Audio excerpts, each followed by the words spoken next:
Hi, chat. Good morning. Good morning. I don't think anyone's here yet, but now well, we'll just get started.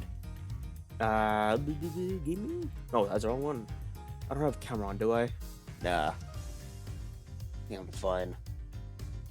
Oh boy, I don't really want to be on camera, anyways. Hi, chat. Good morning. Good morning, viewers. Good morning, Bob viewers. Good morning. Yeah. First stream of this was pretty much the entirety of case 1.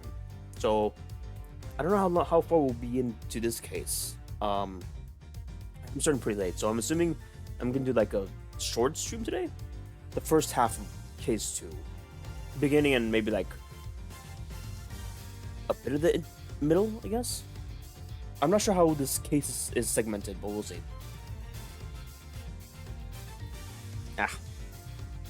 I don't want to stream too late, anyways. Okay. I guess we'll just get started then. Continue on to the captive turnabout. Let's see how it goes. Ugh.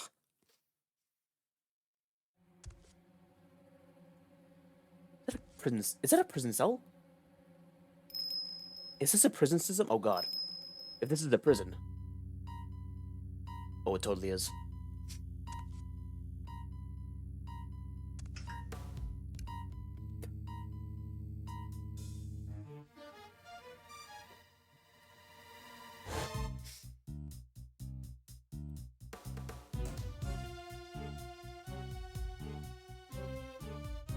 Whomst is this? Wait, this is fucking, oh god. This is a fucking, oh god, this is a fucking officer that killed knight or rook.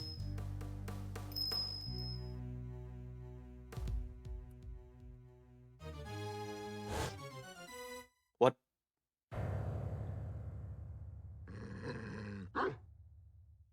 What the fuck? What? Excuse me, what? Why is Michael Myers here? Why is Michael Myers here? I'm so confused. Hold on a minute, chat.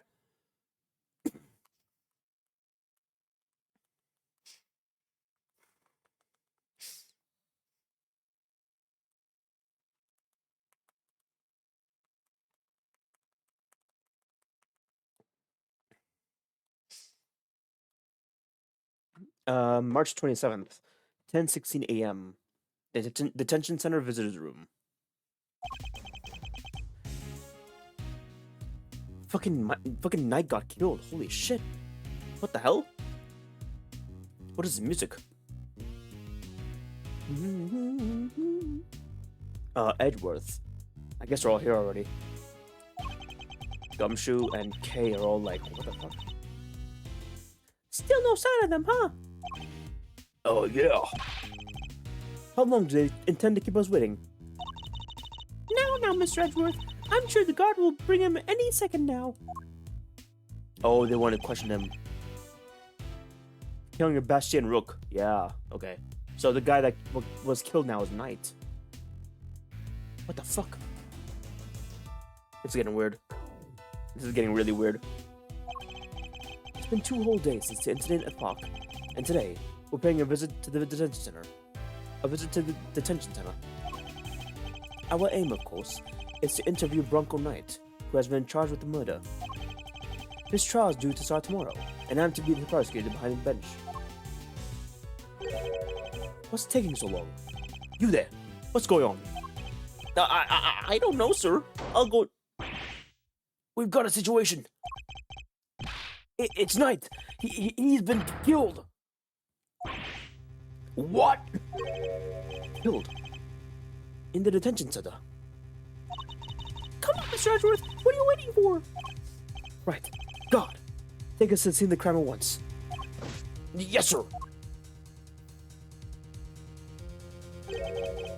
So it didn't happen in the holding cells. But surely that was where he was being held.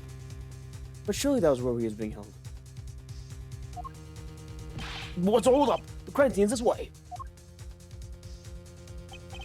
Where are you taking us?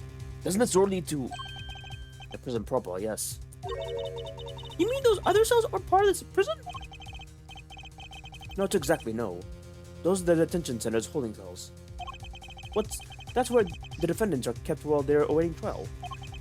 They run beyond this door. Serves a rather different purpose. Oh yeah, it's where the people who are convicted serve the time out. I suppose you could say it's the last place a great thief should ever want to be. I'm not, sir. Please follow me.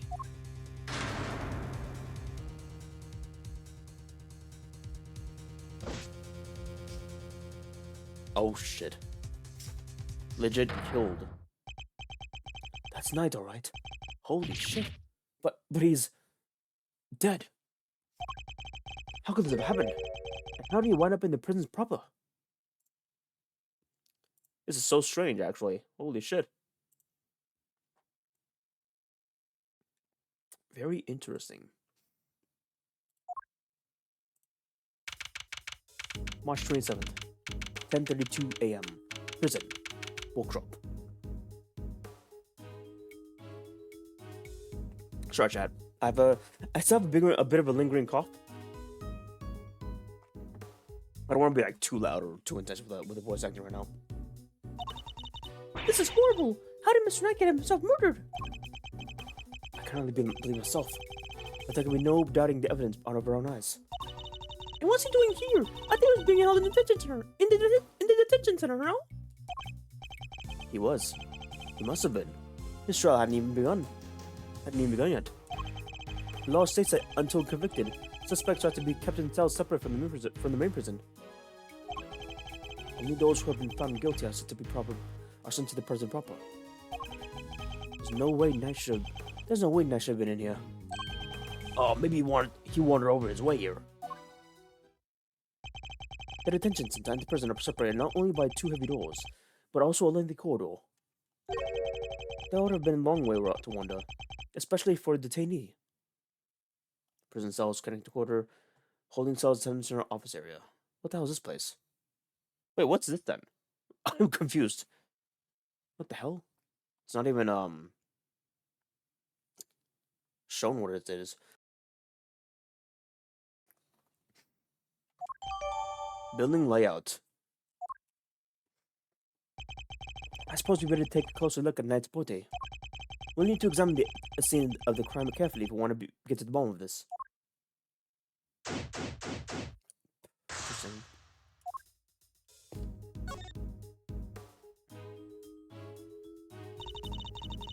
Interesting. Time to inspect every suspicious-looking nook and cranny. Indeed. This area is too big to be taken all at once. Fortunately, I can use RS to look further up and down. I must scour this scene and inspect anything that catches my attention. Oh, I guess, okay. Looks like a pulley of some kind. Maybe the prisoners use it for work? I suppose so, yes. Okay, so I know you're going to say no, but... Absolutely not, okay. You will not permit it to swing on the rope.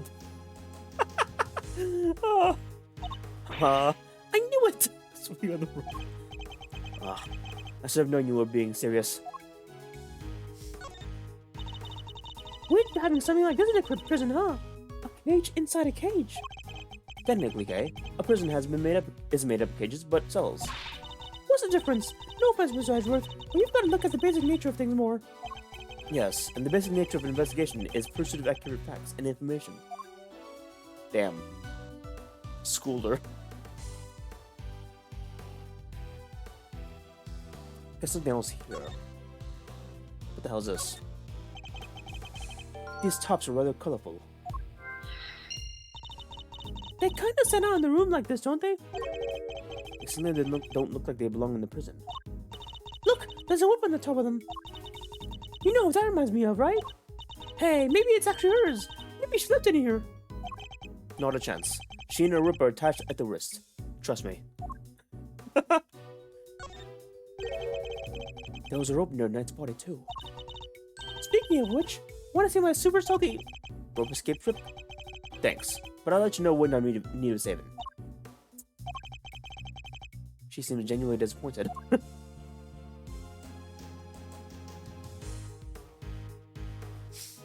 Nothing else here. It's a sink. It doesn't seem to contain any useful clues. Nope, not a whiff of treasure either. You do know we're not actually looking for treasure, right?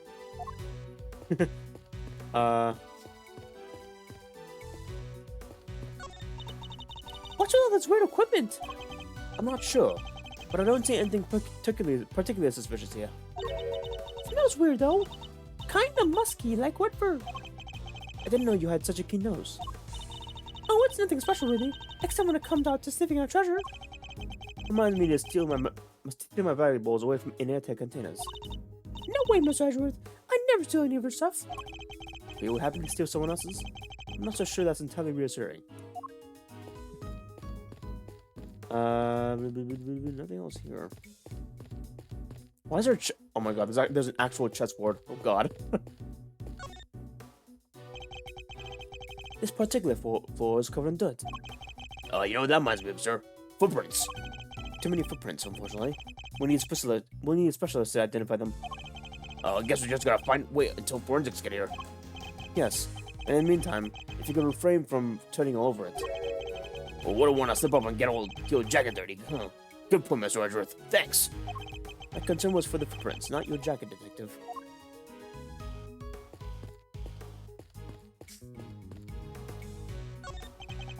Uncle Knight. Killed the day before his court date. We better take a closer look. What the fuck is this chessboard doing here? Huh? Is that? Oh, I've seen one of these in your office, Mr. Edgeworth. I'm sure you have, detective. It's a pocket chess set. The victims, I'd imagine. Makes sense. He loved chess, after all. Oh, yeah. Would have been a good way to pass time.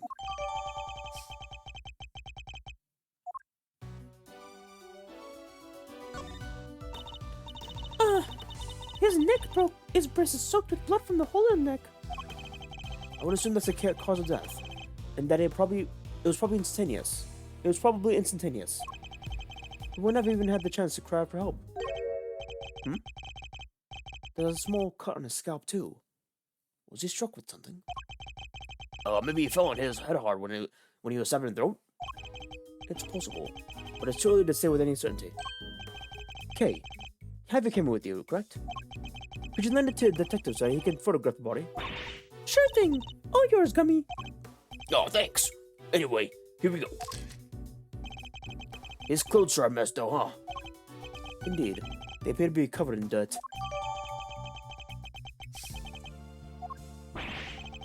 I guess it's like me when it comes to laundry. It would be a grave error to think anywhere else would be quite like you, detective. What is this rubber glove here? A rubber glove. Yep. Just the one, though. I should examine it more in detail. It's dirt on one side, but blood on the other. There's mud all over it. Maybe the prisoners were making mud pies? Wish I could have joined them. I love making mud pies. Not anyone near my crumbs, you know not.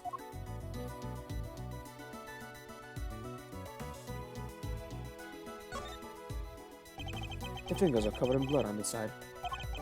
I think we can safely assume that this glove was dropped in somewhere after Knight's blood had been spilled. We can? How come? Because had it been on the floor when the pool of blood was forming, then the blood would have flowed around it, not underneath it.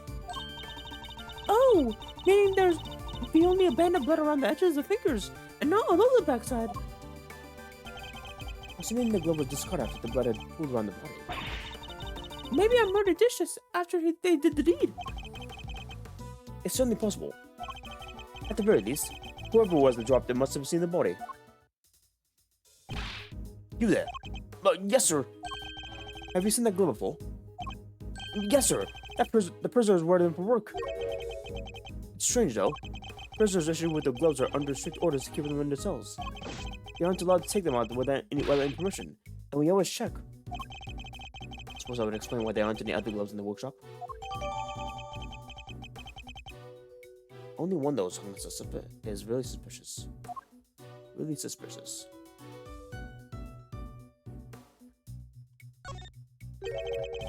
A dirty tarp here also. The body is partially covered by a dirt-stained tarp. there's rope on top of it. Wasn't I tied up in the rope somehow? We should take a look under the sheet as well. Ah! Look at all the red stuff! Yes. I'd say that's blood. We should keep looking around. There's bound to be some more secrets to uncover. I'm sure of it.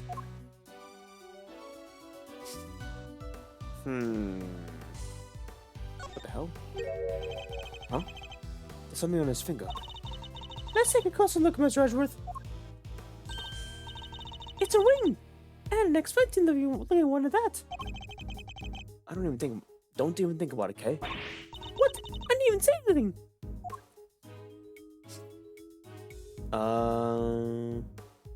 Huh.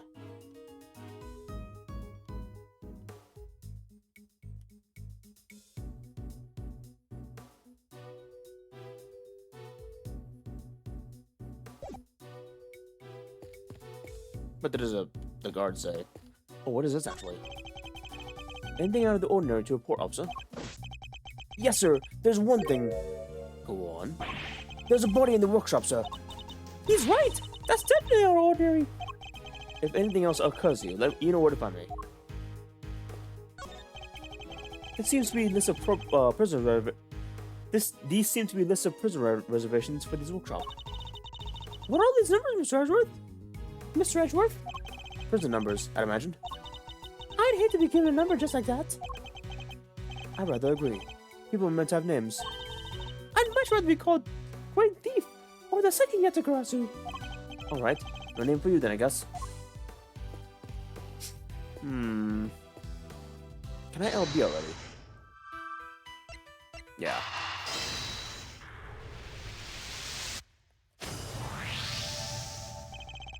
These tops have pretty distinctive design. In fact, it's the same design as a bloody tarp, or Mr. Knight's body. Yes, you took the words right out of my mouth. Right out of my mouth. Hehe, that'll teach you to be so careless, Mr. Edgeworth. Mr. Edgeworth? You need to keep your treasures close when there's a great thief around. I thought you were on sabbatical. Sabbatical. It's gotta be it. Yeah. Not a bad bit of evidence gathering. Huh? Ha! Nothing can stop us when we're on the hunt together, right, Gummy? You betcha. We're unstoppable. A regular 3 musketeers. Let's not get carried away, detective. There's only one we still haven't found. Huh? What do you mean, sir? What's missing from this crime scene? The murder weapon. I see no sign of the murder weapon anywhere. You're right! I didn't even think of that! Come now, detective. These are basic investigative principles we're talking about here. Yeah, I guess. Sorry, sir. Don't worry, Gummy. It hadn't crossed my mind either. In fact, that hardly pushed my mind in these, Kay. Items could have been easily potentially lethal. Whew. Items that could prove even potentially lethal are strictly controlled within a prison. After all, we wouldn't want the inmates getting their hands on them, would we? Which means acquiring a murder weapon would be hard enough, let alone leaving them with seeing one. Oh yeah! Nice thinking, Mr. Edgeworth! What was a murder weapon? And where's it gone? The answers to these questions may be the keys to figuring out what happened here.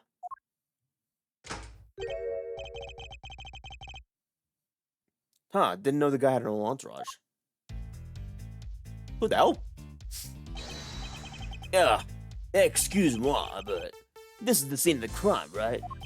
Wait a second. Are you? No way. Those piercing eyes. That furrowed brow. Mr. Fender, it has been far too long. I know, right? But even if after all this time, I know that deep row anywhere. And the neck wear ops. Manfred von Karma. The man. The legend. Gotta say, I didn't expect to see you. Oh, God. What are you talking about, pal? This is Mr. Edgeworth, not that old geezer. Detective, Please. Edgeworth! Wow! Guess that explains a fresh face. Can't blame a guy for mixing you two up, though. You're the spitting image of the old devil in his days. I see you haven't changed. How many years has it been? Man, good question. But who's counting, eh? Been traveling along so long I lost track. You know how it is. But you know what I do remember. You betraying everything you were supposed to stand for.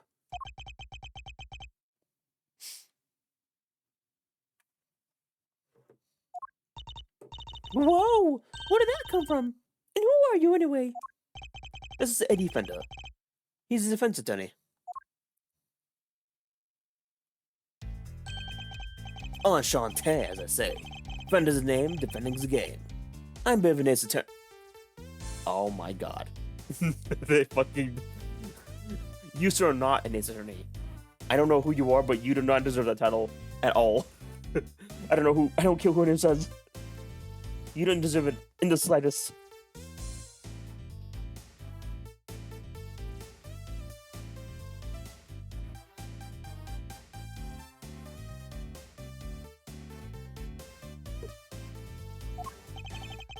Detective Gumshoe.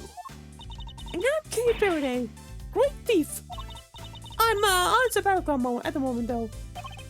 A great thief. Wow, that's so romantic. Very chic, if you will. Right? It's nice to finally meet someone who gets it. I'm looking to expand the franchise after all, actually. I've made signing up super simple. Sounds awesome. I love coming out with you guys, if you have me. Sorry, I should have also mentioned that it's all girls only. And they have to be super fun and super cool. And... Hey, I totally get it. No hard feelings, yeah? Come on, bring it in. You gotta be kidding. My bad. I'm just so used to how to do things elsewhere, you know? Why are you here, Mr. Fender? Whoops, almost forgot this is your scene. Keeping the defense out is strategy number 1 in the Von Kummer playbook after all, isn't it? Hey, quit it with all Von Kummer stuff, pal. What gives? Hold it! Detective, calm yourself.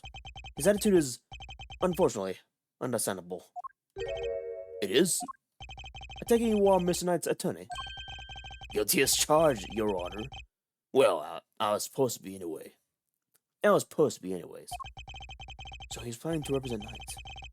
If this client hadn't been murdered, he now would have faced off against each other in court. I better see what he has to say for himself. Alright, Fender. What have you got to say? Your current case. So the victim asked you to represent him? Sure did. We were supposed to have a little chat today. As was I. But a guy showed up instead, and told us that his body had been found. Not much bumming to do about it.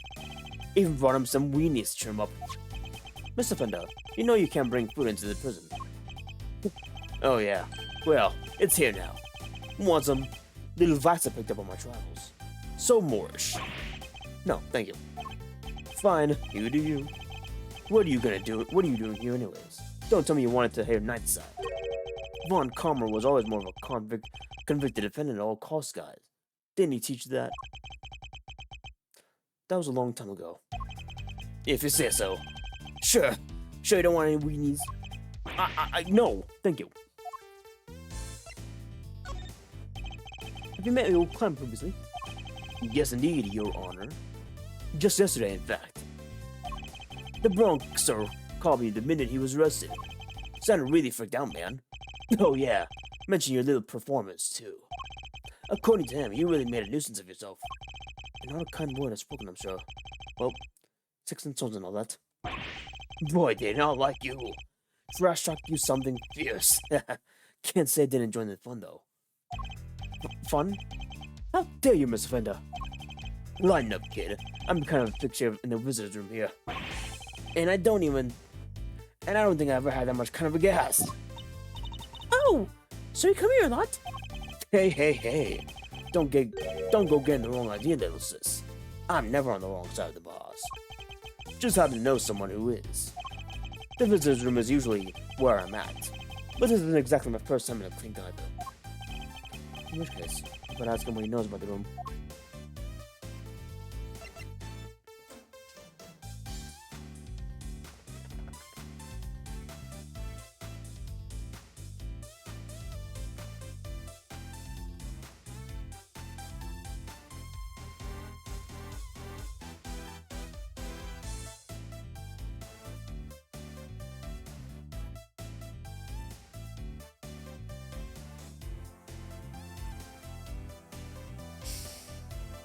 Ugh, sorry, Dad.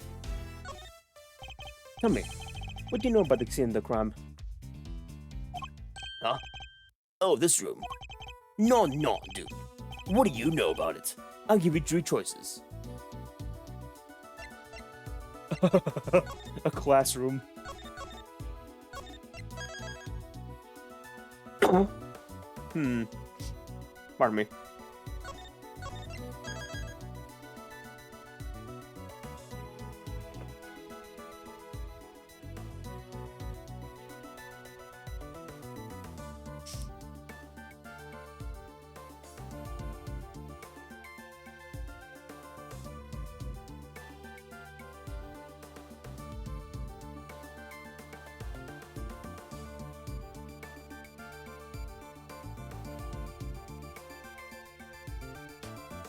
Sorry, Dad.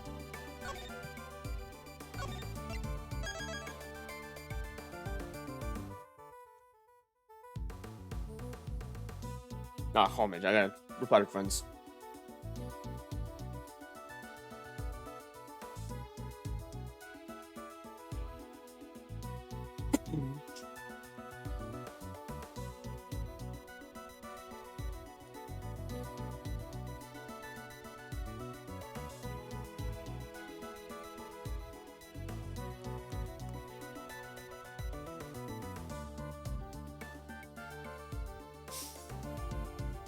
Yeah, okay.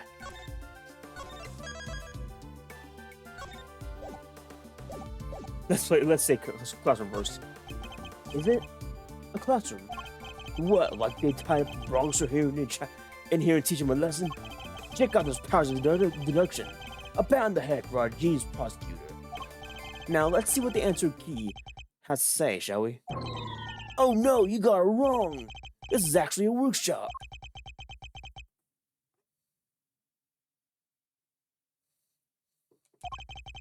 So all the options gave me wrong. How infantile. The Kurons come here to perform various duties, quote unquote. They can learn new skills too. Bank some qualifications for when they're back on the street. See. And how is access to this remote control? Who has the keys? Chill out, Edgeworth. I don't have all the answers. My man over there probably does though. Right, compadre? Yes, sir. The workshops are unlocked with physical keys. Their doors are fitted with sensors inside. What kind of sensors?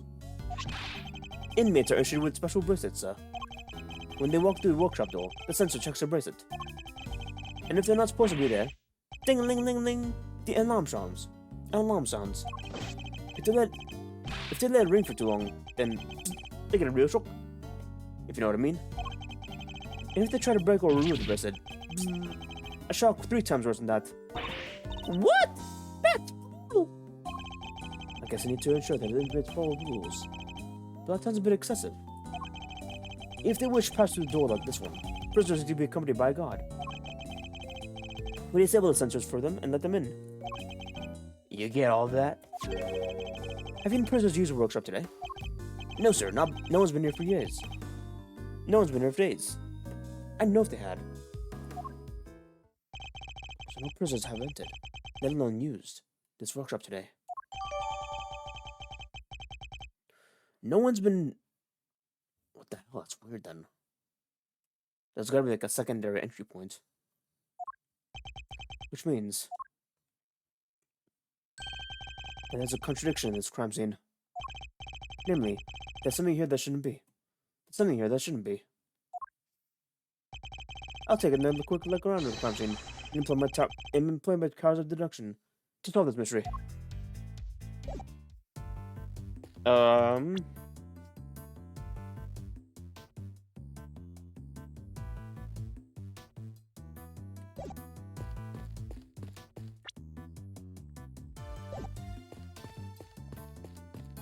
There's something here that shouldn't be.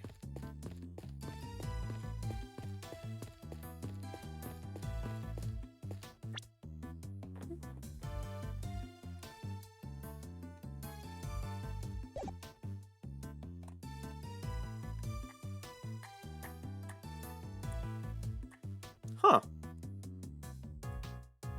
Maybe it's a whip, actually. No, it pointed to the body, so I guess the rubber band thing. The rubber glove, technically.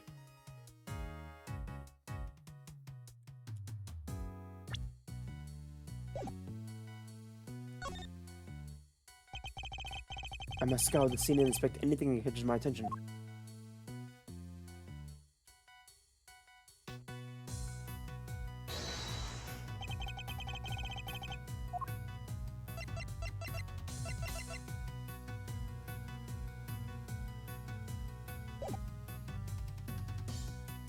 There's something here that shouldn't be.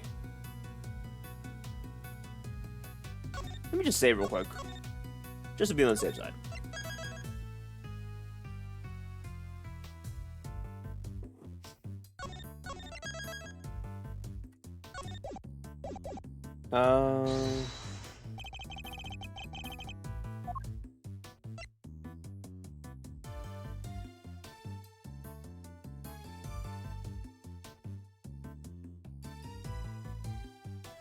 It's gotta be the glove then, yeah.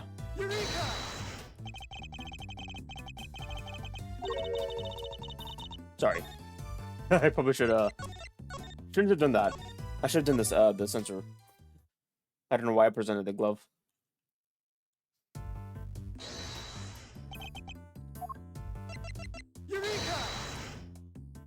There we go. Prisoners aren't able to come and go from this workshop as they please. The roll sensor would detect their bracelets, and the alarm would sound. What's more, according to the guard, no prisoners were authorized to be in this room today at all. And yet, here we have a rubber glove, of the kind issued to inmates.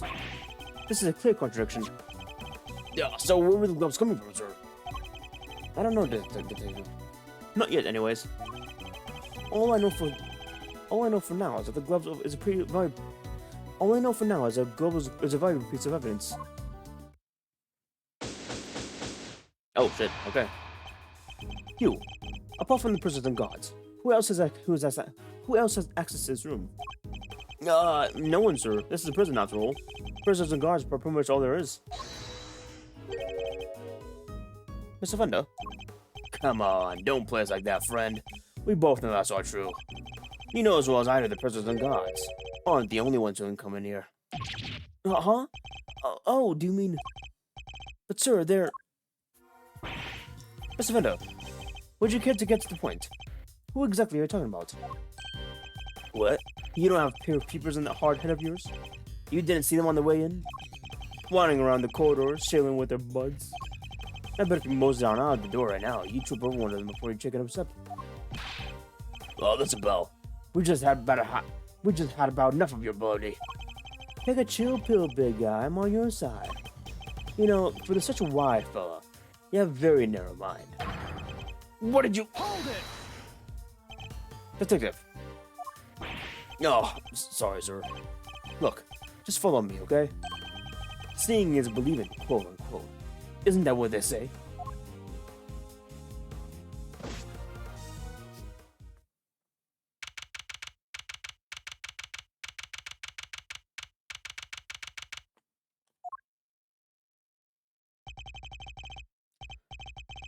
Here, humans share the space with special friends.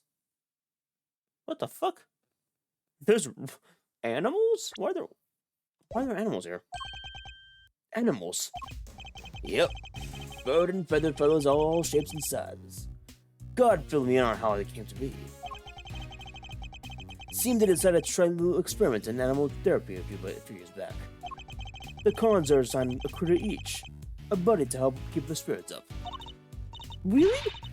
That sounds like so much fun! Plus, inmates can even earn pet care qualifications if they go through some drop training with animals. Oh! That must be what all the equipment in the workshop's for. You got it. Room set up especially for that training and stuff.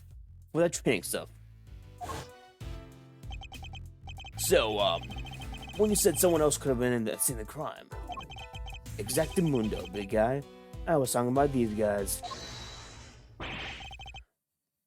That just means you're still talking baloney.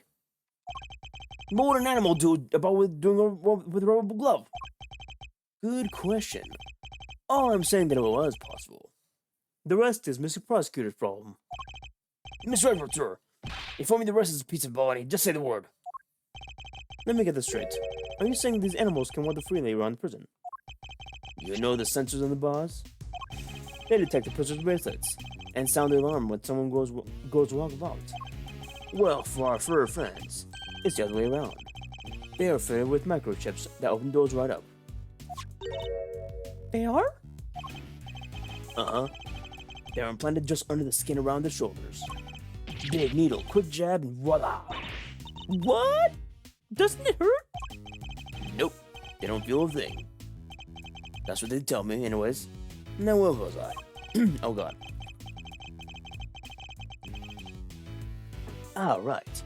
So the point is, they're not the baddies here, so there's no reason to punish them. It's ironic, really. Here in this institution, where the humans are caged, the animals are free to roam their heart's content. Doors censored updated, okay. I guess that will explain the dog in the opening. Because the dogs are wandering about freely.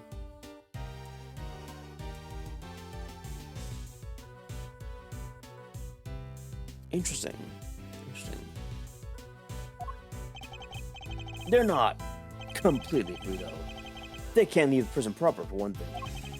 No sensor on that big mother of the door, obviously. Ah! What's that tinkling sound? Sir?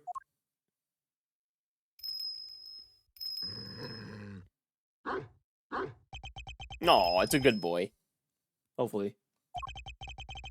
Just look at that thing. And is that a bell around its neck? That explains the sound, I suppose.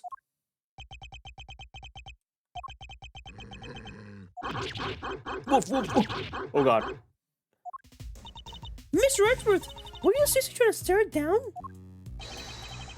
I refuse to lose to a dog. I refuse to lose to a dog. On.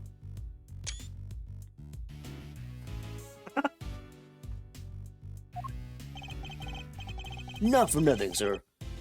But the dog handling skills can use some work. Leave it to a pro. I know how to train, right? Come on now, come to Gummy.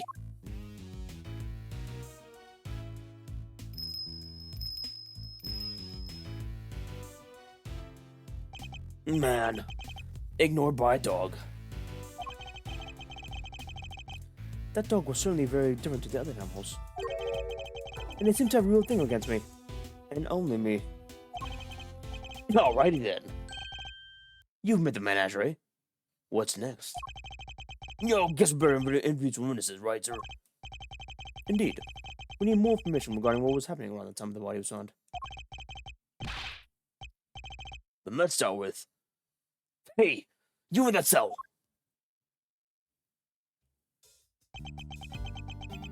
Well, that's not ominous silhouette. Ignored again. Hello, oh god, oh. Hello. We were wondering if you might be able to tell us anything about the morning incident. Reunion.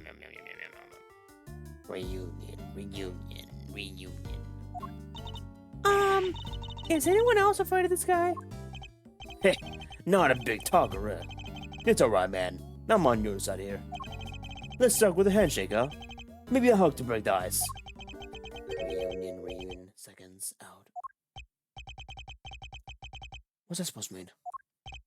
Hey, I get it, man. Not everyone's a hugging type. I'm cool with that. Reunion. Oh my god. Round 1. 10 reps each. What is the man up to? Better see what he has to say for himself. Your name? From the blue corner. Is Rocco D259 Carcerato. Don't mind if I keep moving on, do you, boss? Fighter can't let his heart rate drop, see? It doesn't look like there's any danger of that. Don't you worry you'll lose too much weight doing all that. Gotta make way before a fight, boss. What if you make it to the ring if you don't? Oh, so you're, wait, I get it. You gotta be a boxer, right? Was. Back in the day. But it's good to stay fighting fit. Leastways, that's how I see it. So is a bear part of your training too? Hehe. looks kind of like an apron. It's so cute. Ain't nothing cute about Teddy. Kid's my partner, see? This here polar bear keeps me on my toes. Seems I loosened up a little. That's my chance. Where were you and Teddy at the time of the incident? Come on, boss. I know Sully. And I don't know nothing no-how. I'll be the judge of that. Please answer the question. You punch drunk or something, boss? I told you, I don't know zip. So I won't play ball. Guess there's only one thing to do, huh, Mr. Edgeworth? Indeed. The more he processes his ignorance, the more I'm certain that he's hiding something. Alright, let's see exactly what you don't do and don't know. Shall we, Mr. Coserado?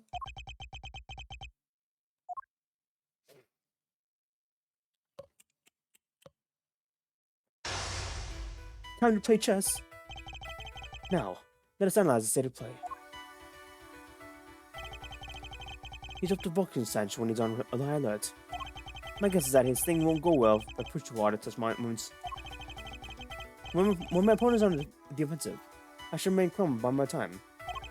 He's bound to reveal an opening eventually, which is when I'll pounce. Plus, let's see if a friend here knows anything about the incident. I'll start by asking about his movements, and bring this fight to an end before he knows what hit him.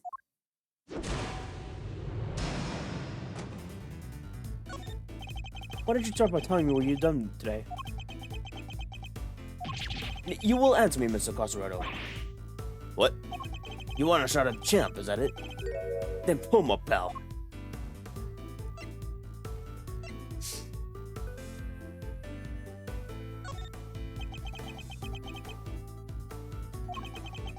Throwing in tall already? That's gotta be a record. Mr. Cubs are hard myself, but I'm more than happy to take you in any game of chess. Incidentally, don't you get tired ducking and diving like all the time? You think I don't got a stamina, kid? Oh, just you try me.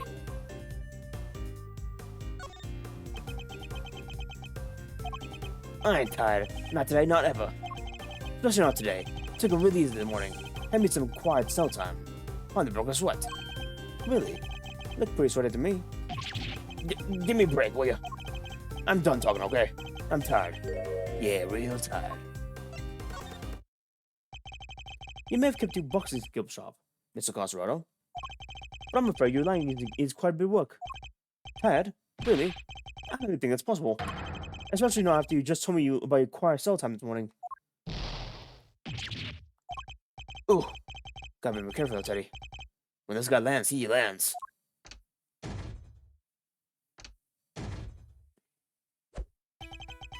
Hiding something. I'm sure of it. Let's try asking about what's happening at the time of the incident, both in and out of the cell.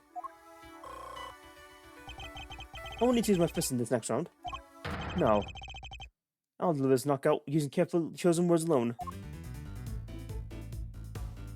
What was it like around here? Can I save?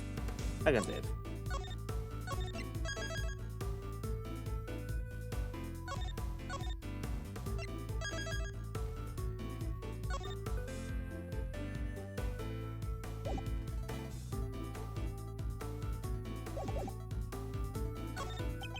Did you notice anything strange about that time of the incident? What do you mean, strange?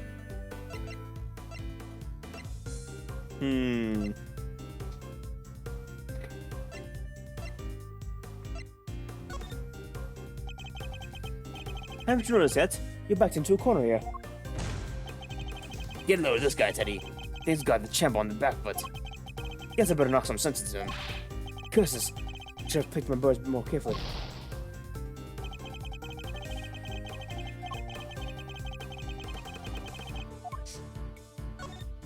Do you remember what you were doing at the time of the incident? I was, catching some Z's. We both was. The incident happened around a while ago. You seem wide awake, all things considered.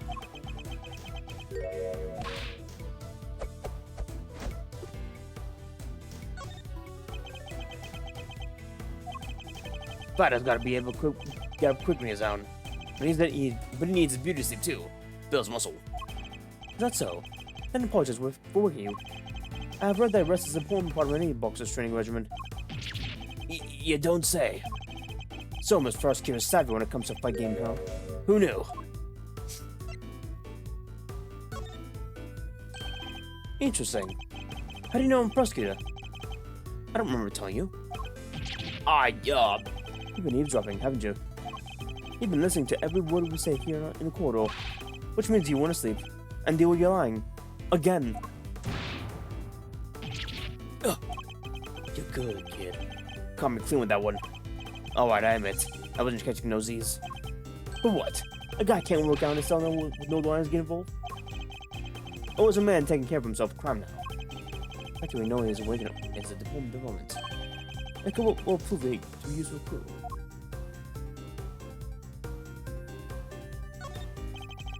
I feel just as okay. Did you notice anything strange around the time of the incident? What do you mean, strange? Answer my question. Tell me what was going on around the time. Wish I could help you, boss.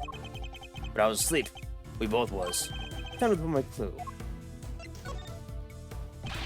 Enough of your barefaced lies. You went to sleep. You were exercising. You told me just as much as yourself. Ugh. Kind of punch, huh? Should've seen that one coming. It seems I have you on the ropes, Mr. Casarado. It's time to come clean with you know. Alright. You don't gotta shout about it. Something around like that at your own place. Teddy and his pals have been scared enough of this money already.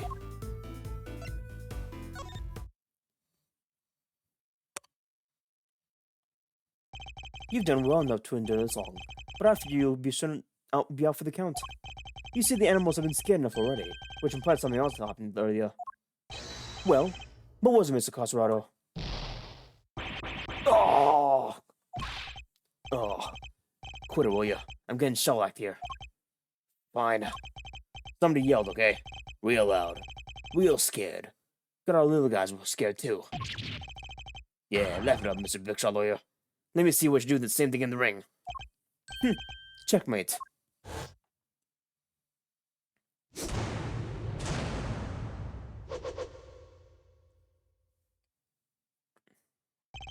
I think we've now established that you know more than you're letting on, don't you? Fine. I'll talk. You did it, Mr. Edgeworth. Let's not get carried away, okay? Our work here's only just begun. Hey, can we call a timeout, quote-unquote, here for a second, guys? There's something super big in it, say. It's just, well, it's like fate brought us here today after all these years, Edgeworth. And it's a real privilege watching how you work. Eye-opening stuff, in fact. Just thought about how you should know. You should know I'll be telling you who will you become. Who know who? Keen to get the lowdown, huh? Well, Hold it! that's enough. This has nothing to do with Kate. Whoa! Don't have a cow, man. Why so sensitive? Report whatever you wish to whomever you wish. Just do it on someone else's time. Whatever you say, man, boss man. But I think he should know at least. You know, how you've been living your life since you signed on to doing the things the Von Combo way. After all, you've disappointed him enough for one lifetime already. Am I right? What's he talking about, Mr. Edgeworth? Nothing I need to continue. Then you continue, okay? Our focus should be on Mr. Casarado. Now, shall we continue? It's time to hear the truth at last. Heh, you won't let a glove on me, kid. Oh, Jesus Christ. It was a show. Filmed right around 10 a.m. Came back here after. They made some training. Leastways tried to.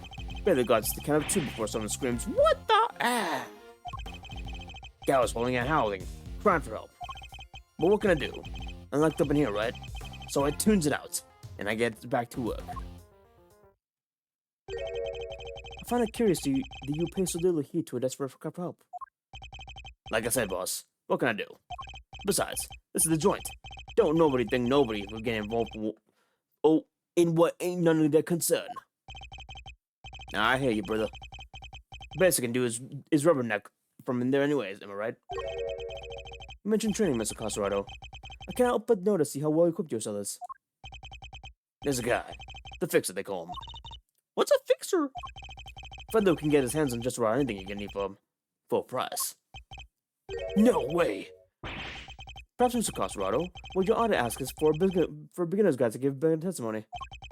Besides, because I can promise you that you'll be down for the count in one. You? Put me down? Try, you bum. And what am I? Chop liver?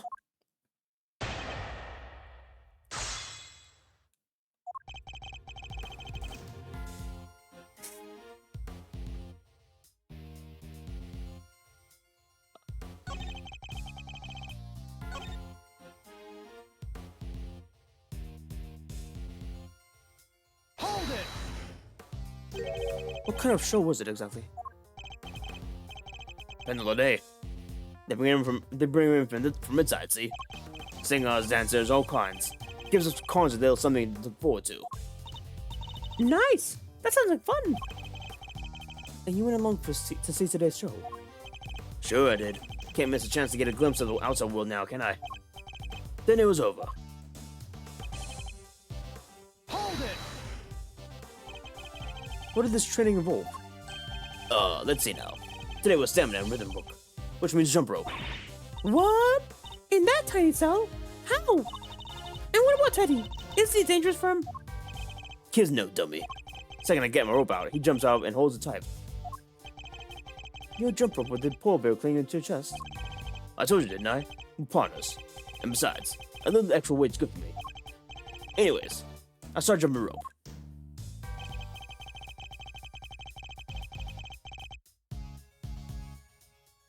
Hold it! Tell us more about the scream you heard. It was a scream of a guy about to scream his last. And I should know. Whoa there, good buddy. There's a time and place, you know. So it was clearly audible. Guy backed into a corner, fighting for his life. You ever heard something like that, boss? Well, I have. And yeah, it was clearly audible. Hold it! And that's all you heard? There was nothing else? Nope. Nothing anyhow. So there was something. What else did your victim say? You have to tell me. Oh, I do I? Well, don't you come over here and see if I can make Gil squirm like he did. Whoa, whoa, whoa, whoa, whoa, whoa, whoa. Forgive me the kid here. He doesn't want to quit. Come on, Miles. Apologize to the good man. But this is clearly important. And yet he insists on remaining impudently big. Look, friend. How about you let it slide? Please, for me. So yeah, I heard the voice like I said. Hold it! So you were able to concentrate on your training, even after hearing all that screaming. Look, if I was on the outside, maybe things would have been different. Maybe I'd seen what I could do. But this ain't the outside. I can't go no place, even if I want to. And you didn't think it's up for yourself to go and sneak a peek? I don't think anyone else would have thought of doing that. Oh, I don't think anyone else would have thought about doing that except you, Kay. If only this wasn't a prison, Mr. and I might have lived. I somehow did it. Frankly speaking, there was no saving him. What? What if someone could have just gone to him in time? Mr. Costerado's clearly lying. What I don't understand is why. Let's see what I can uncover by pointing out the contradiction in his testimony. It's gotta be this thing, number 4.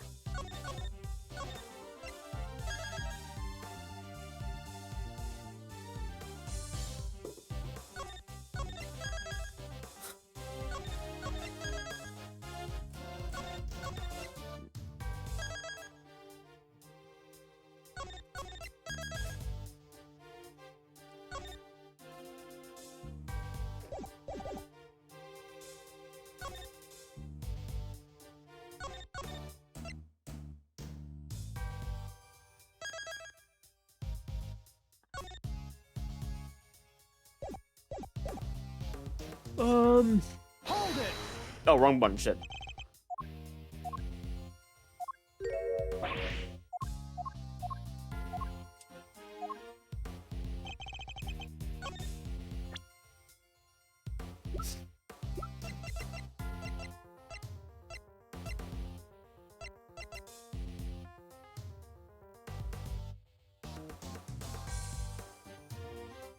Ah.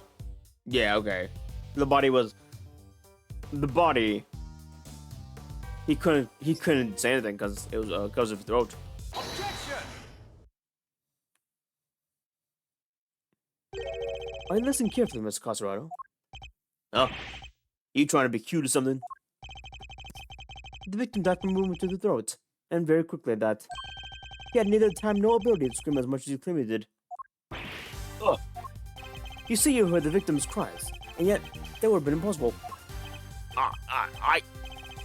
But there must have been a scream. He said it. He said there was.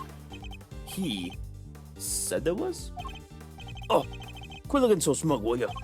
Fine, I admit it. I didn't hear nothing. All right, but the guy next to the cell did. He told me so. The next cell. You mean, is that Polly? No way. That's not the fucking boat keeper. No way. Huh. What do you want? What? I heard her scream. What of it? We came back from the show and they put us in our cells, same as always. Then just like I told this guy, I heard it. A scream. A real scary one. Scary how exactly? Didn't tell him this part, I guess, but it was kind of like... Yeah. Somebody, anyone, come quickly, he's... something like that. Well, I guess it's safe to say that probably wasn't the victim. Indeed. It sounds more likely that to be the person who found the body.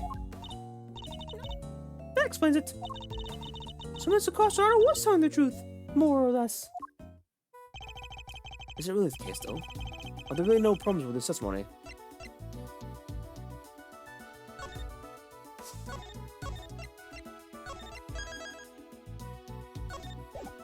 I mean, clearly there is. Otherwise, I wouldn't be giving me this. I'm afraid a new problem has really said. Namely, why didn't you hear the scream yourself, Mr. Caserado? Oh yeah, what gives, Phil? How come we didn't hear anything when your neighbor heard clear as day? Oh. Oh. What do you think, I did the crime? What do you think, I did the crime or something, huh? From the inside of his cell? Guy died over there in the workshop, in case you forgot. In case you forgot. Well, yeah. It does seem a little weird now that you mention it. He's right.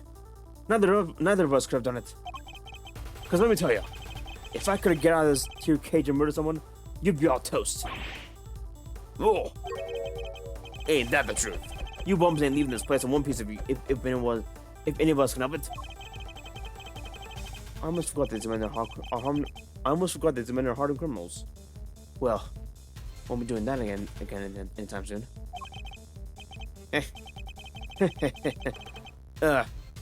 I'm guessing this wasn't how you saw this was going, Edgeworth. What's the next move here? I won't be getting much more out of them in this age.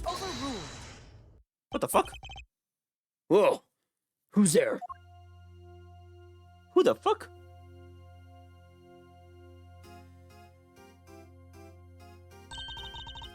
Order in court. Who is she? Who done made you the boss of me, huh? Can't you see we're busy? We're kind of busy here. Hush now. Silence is golden.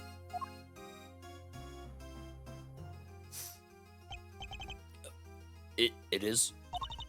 Your hand, if you please. By the power of victors vested in me, I hereby sentence you to blissful silence. Praise be, a simple life awaits you. No money, no possessions. May the goddess of justice watch over you, now and always. God, if you would. Looks like you be spending the next night in solitary, buddy. What? Come on! Please, boss. Any place but there. There is no need to be afraid, my child. If anything, you should rejoice. Oh, what the fuck? She has her own pointing. This is a blessing. A chance to redeem yourself. To be reborn. The dragon by the shirt. No! O goddess of justice, bless your child and keep him in your care. O Holy One, we give thanks to your name. And you all? Verity Gavel, at your sub. Oh my god, fucking gavel. Very gavel. Oh my god. Shit, god damn it. At your service. It is my honor to be a title judge, and to work at the pleasure of it all. And what is the judge doing in this place like this? Since you asked, Mr. Edgeworth, Mr. Edgeworth? I have been sent here to find you. I come bearing a message from the Committee of Prosecutorial Excellence, and it is my sacred duty to deliver it. The Committee of Prosecutorial Excellence? What the heck is that? It is a first and foremost a name that should not be taken in vain, my child. For it is a sacred phrase from the goddess of justice herself. Why don't I fill you in, kiddo? The committee is a panel of 11 people whose jobs is to keep our beloved prosecutors honest. In other words, they make sure people like Edgeworth here don't cross a professional line. The panel is comprised of people from both legal and political professions. A panel of which you are a member, I'm assuming. I am. Allow me to thank you on the committee's behalf for your service. Thanks for coming to see us like this. Speaking for myself, it's a real honor to meet you. It's always great to hang with the usual compadre. Come on, bring it in here and chillax. We're all friends here. Overruled. Need I remind you that the committee has a long-standing relationship with the Bar Association. Hey. I didn't mean anything of it. Just trying to lighten the mood, quote unquote. Okay? So, your job is to find bad prosecutors and punish them? Precisely, my child. Praise be to the goddess of justice for bestowing her gift of insight into you. The committee of the power. The committee has power to remove problematic prosecutors from cases. And should a prosecutor truly be unworthy of the title he brought onto our attention, we are vested with the power to confiscate the prosecutor's badge. Ed? What is committee prosecutory? What have you said? One's with Edgeworth. Well, Mr. Edgeworth, we're kind of in the middle of an investigation here. Objection!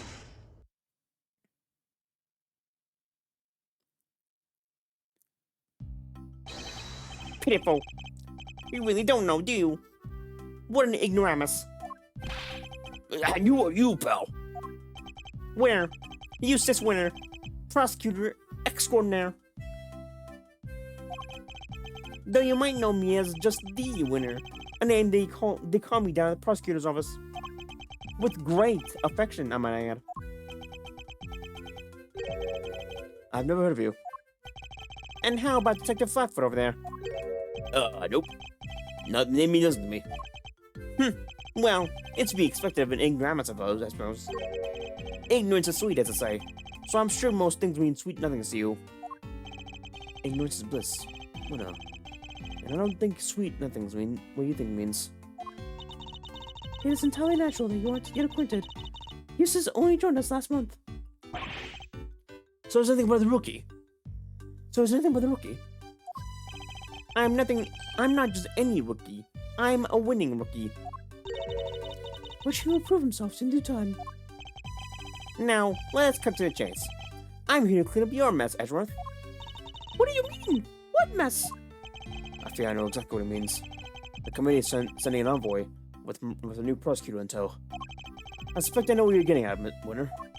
But I'm going to need a few more details. Would you mind explaining, Judge Gavel? Very well. By the power vested in me by the goddess of justice, I hereby declare that in the matter of the incident at the presidential address,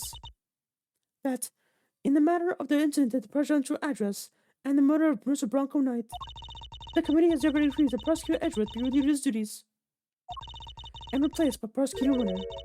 Here ends the verdict. What? Mr. Edward is off the case. Just like that? Jessica Bell, I believe you asked for an explanation. No explanation is required. The guilty verdict is in. The goddess has spoken, and her judgment is final. Objection! And what exactly have I done to warrant being taken off the case? Come now, Mr. Ashworth. Claiming ignorance of the crimes of large less than guilt. You boarded the presidential plane, violated the principle of extraterritoriality, and while there, you performed an unsanctioned investigation and subjected a visiting foreign media to questioning. You were one wrong move away from causing a major international incident. Oh, Jesus. You vastly overstepped your authority of your office. To call an abuse of power would be no understatement. Objection! I don't deny that I may have punished boundaries where certain rules were concerned. But there is also no design that certain risks must be taken if one to rise to the truth. I refuse to concede that my actions were inappropriate. Overruled. Then what you are saying is that the ends justify the means? Oh my god.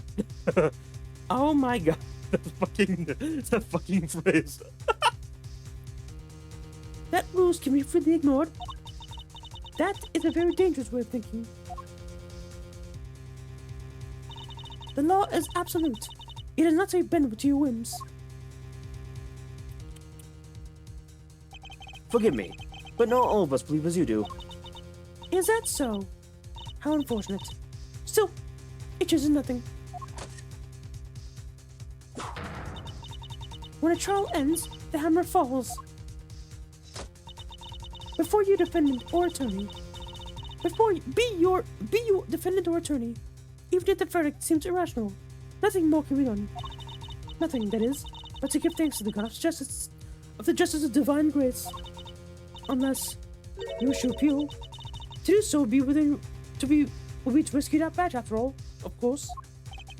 So that means take one badge if I don't play wrong. Whoa! Tough break, Edgeworth.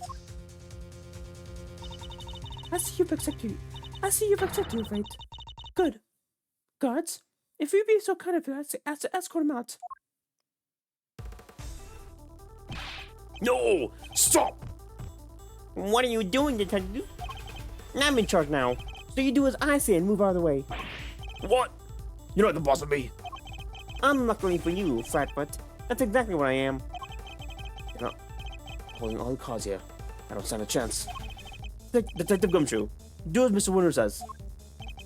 But sir! Jessica Bell, Yes, Mr. Edgeworth. the committee's decision is beyond rational, so yes, I do plan to appeal. You haven't heard the last of this. Duly noted. Until we meet again, then. Let's go, Kay. We're leaving. Right! Oh, and remember, you know who will be grading a full pour on all this.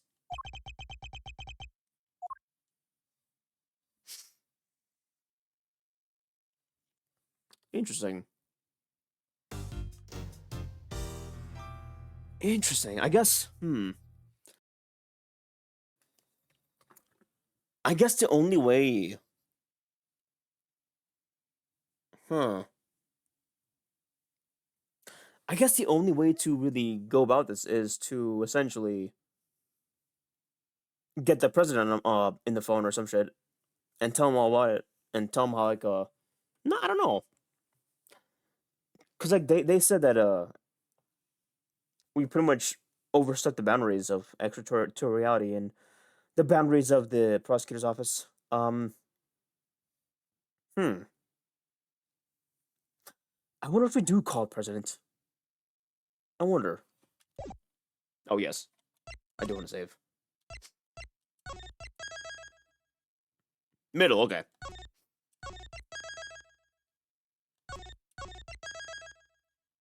A suspect has been arrested.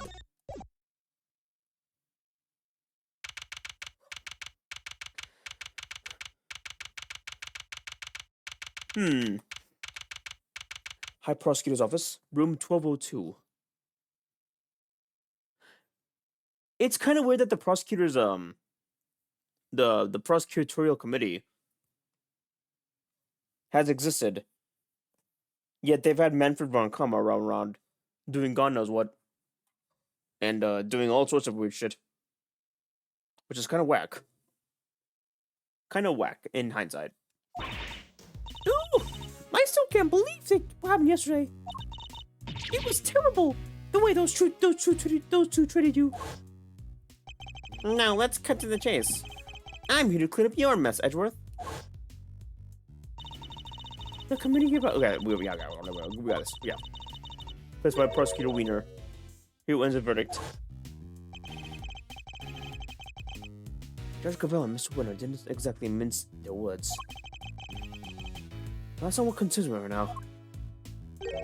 I'm more worried about the committee's reasons for doing what they did, and what they might do next. I suspect it won't be good. Mr. Edgeworth, are you listening to me? Yes, of course. So this is it? You're giving up on the Bronco Knight case? No, I have no intention of doing any such thing. To walk away from the case would be to tactically accept the committee's decision. Only problem is that I don't have the authority to continue investigating.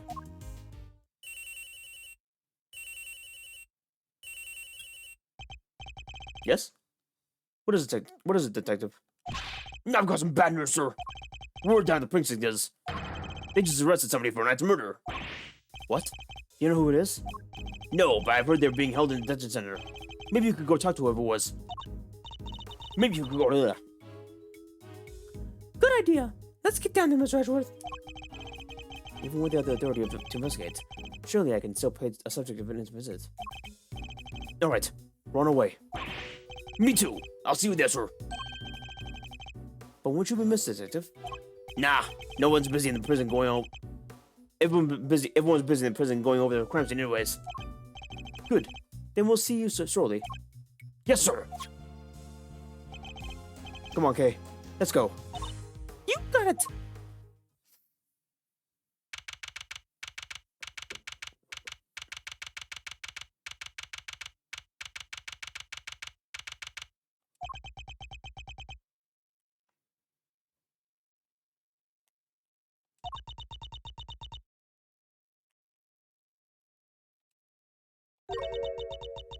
Still no sign of them, huh? Indeed. Wait, this is just like last time. Please don't attempt to think like that. Please don't. No, I can't. I just can't. Sure you can. I told you. It's just a pair of visitors. Sounds like something really doesn't want to see us. Who the fuck? No, no, no. Just talk with them, please. But, one of them's a prosecutor, right? Aren't they all super scary? All they do is stare at you, right into your soul. Ah, he might be a suspect in the... See? I told you! Okay. Why is this man so flustered? Probably because you're being you. But I guess that's just how you are. Thanks for clearing that up. Absolutely nothing. Hey, Mr. Suspect. You doing okay in there? We just want to have a little chat with you. No biggie, right? Who are you? I'm Kay Faraday, Mr. Edward's trusty sidekick. It's just a part-time gig I'm doing while I'm taking a break from a real job, though. Funny, I don't recall ever employing you. And that's Mr. Edgeworth. He is a prosecutor, but he's not gonna stand out hold to your soul or anything. Oh, please. Oh, please. Really? Really? Really? Ugh. Egad, man. Anyways, can you first tell us your name? It's Saint. Simeon Saint. Simeon Saint? I feel like it's a pun of some kind, but I don't know exactly what it is. I guess the same part makes it obvious, but I don't know. Well, nice to meet you, Simeon. You can call me Kay. Everyone else does. Prosecutor Miles Edgeworth. I'd like to ask you a few questions if I may. Please, Simeon. We're trying to help you. I promise. Really? It's Kay. Sounds like we might finally be able to get some answers at least. Simeon Saint. Perhaps you could start by telling us a little about yourself. Oh, me? But why would anyone want to know about anything about me? I'm boring. I'm nobody. I'm a nothing. Do you have a job? No, well, it's hardly worth mentioning, really. I'm your average corporate pressure pusher, just like everyone else. Honest. This is going to take a while. Listen tonight. About you and Mr. Knight. About you and Mr. Knight. And just when I thought we were making progress. Hey. So, Simeon, did you know Mr. Knight? Come on, you can tell me. But Bronco? Yeah, I knew him. We were friends. Interesting. Wonder if you knew that Knight had been arrested. And, did you know Mr. Knight had been arrested? Yeah, I even came to visit him. I'm just seeing him at night. I wonder when that would have been. And when was that, Mr. Simeon? It was the day before yesterday, around lunchtime. I came as soon as I got the call from the cops. The police called him. Why? How come police called you? They said that Bronco asked them to. That he needed a favor. A favor? Uh-huh. He wanted me to bring him some his chess sets. The pocket-sized one. So I went by his place, and I came here. A chess set? A chess set? It's just me. Or is she getting better at saying my thoughts? You do know everything is running all over your face, alright, Mr. Edgeworth? Oh, it's got me there. Hee hee. Yeah, I'm not a mind reader. Just an expression reader. Amazing, right? Don't you just love having a sidekick as helpful as me? Oh, sorry, chat. I need water.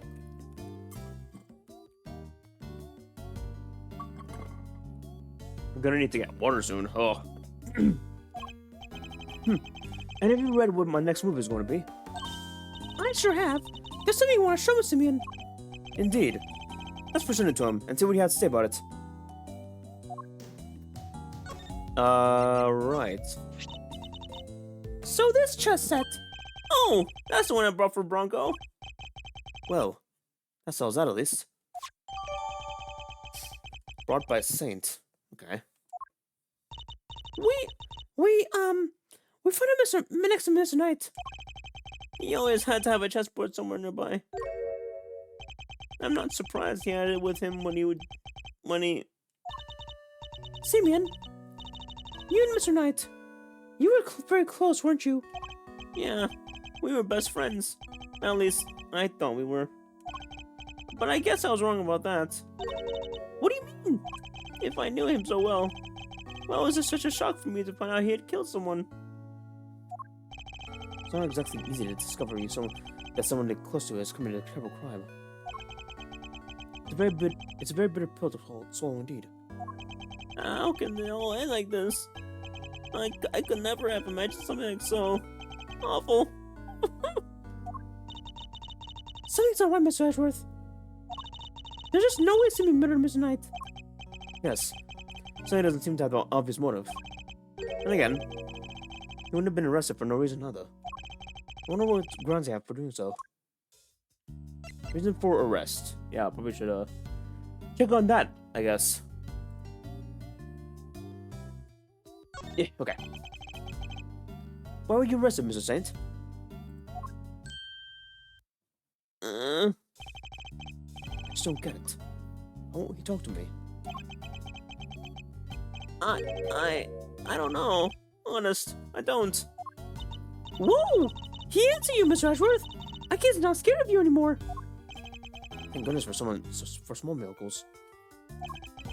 And the cops burst in my house this morning out of nowhere. And before I knew it, I was here. These policemen. Was there a prosecutor with them? Yes. Some kid named DeWinter or something.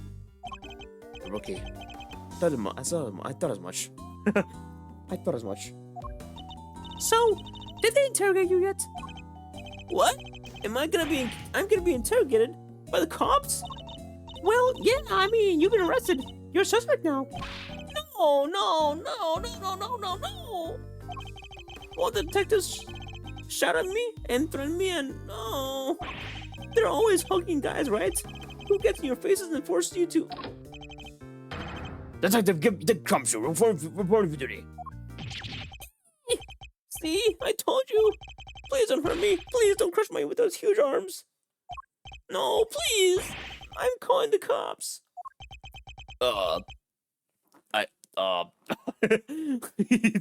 He's Gumshoe's feeling incredibly guilty for doing nothing. What's up with this guy, Mr. Edgeworth? Oh, nothing, detective. You're just being you. I guess it's just how you are. Huh? I don't get it, sir. Look, Mr. Edgeworth, Sylvia is clearly innocent. So there's gotta be something we can do for him, isn't there? Mr. Saint. Yes? You're Mr. Knight's friend. And 2 days ago, you came to visit him. He had nothing at all to do with his murder. Is my understanding correct? Yes. I didn't kill anyone. Very well. Then I will choose to believe you. And I will do all I can to assist you. Huh? But why would you help a nobody like me? Let's just say that maybe I'm doing it solely for your sake. I have something of a personal interest in this case. That's right. It's payback time. We'll solve those two whose investigation reigns supreme. Oh yeah! Now we're cooking! Unfortunately, I still have the authority to conduct such investigation. As such, my resources are rather limited, and I need to lean heavily on those I do have on hand. God dang it! I'm so sorry, chat. I'm so sorry. I'm so sorry. My apologies. Which means you, Mr. Saint. Your information will be invaluable going forward. In other words, let's see if we can help one another out, shall we? Oh, I just thought of something. Why don't you go borrow that an attorney's badge? Then you can represent our pal deal. Now's not the time for jokes, Gummy. I mean, Mr. Edgeworth is a prosecutor. He couldn't defend anyone if it's a defender on it. But I wasn't kidding. I just thought helping suspects. That's what a defense attorney does, you know? Sure, but we can do that too. The only thing that matters is that we find a real culprit in the end. So come on, let's get to work. Yes, ma'am. I'm sure you know already, but just to be clear, if our investigation ultimately proves that you to be the culprit, we'll have no choice but to shoot like any other call suspect. You needn't worry. I believe you, or at least I've decided to try. For now, at least. Just hold on tight and try to believe in us in return. If nothing else, it might help you to feel a little less alone. Now, if you'll excuse me. Your life, your choice. That is a wild. That is a wild statement to make. In the context of it being a detention center. Like, goddamn. So, we took the good game in there, but we can't get it back inside the main prison to see the scene of the crime. Maybe defending a guy in court is the best bet after all. Dummy, can't defend for his life, remember? Well, who do we have here? I'm assuming this is Fender. Yeah, I knew it. If it isn't Edgeworth and the gang, what are you cats doing here? Listen, pal. If you come to arrest Mr. Edgeworth, again, I'll... Hey, easy there, Detective Flatfoot Sholmes. I'm here to work. Oh, God. Oh, sorry for that. Still having a bit of a lingering cough. I don't want to, like, get through... I don't want to get too too intensive with this. Work? What, you're here to defend someone? Whoa! The Game Master nails in one. Aren't you just the uber intelligence of one of the bunch? Uber intelligences? That's not how you use either of the words, Fender. Some may say I'm a quote-unquote easygoing old rogue, unquote, about town. But I'm actually not a half-bad attorney. Which is why I've been summoned to the old jailer Rudy for a meeting with the new client. The suspect is one Simony Sainsbury. Oh my god. Simony's... That's... God. Okay. You mean Simeon Saint? Whoa, that's freaky. You know more about the job than I do. Wait, Mr. Edgeworth. Mr. Fender's a defense attorney. Are you thinking what I'm thinking? I feel it might be. In fact, it could be our only option. Not so long ago, I found myself embroiled in another case that wasn't mine. I managed to worm my way onto the case scene by agreeing to a certain somebody's subordinate. Agreeing to be a certain somebody's subordinate. Oh, right, the second case of the first game with Francisca. Wait, no, that's fuck, fifth case. My bad. The fifth case, my bad. Not an experience I ever want to repeat, but I feel I have little choice. Mr. Fender, before you say any word, I just gotta point out these fine print. Eddie Fender doesn't take on associates.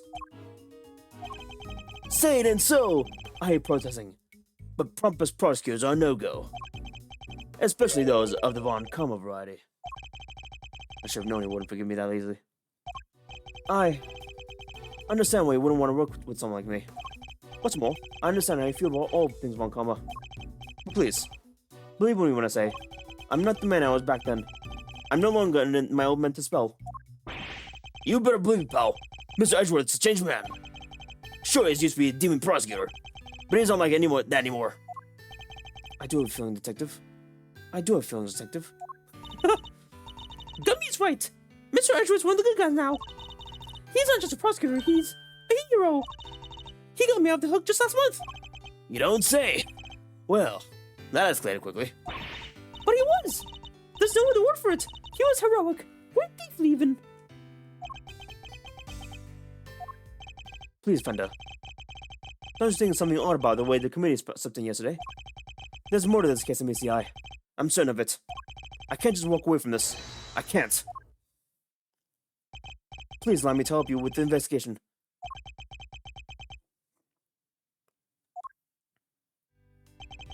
Sheesh. A bow from the great Miles Edgeworth. Never thought I'd see the day, but here we are.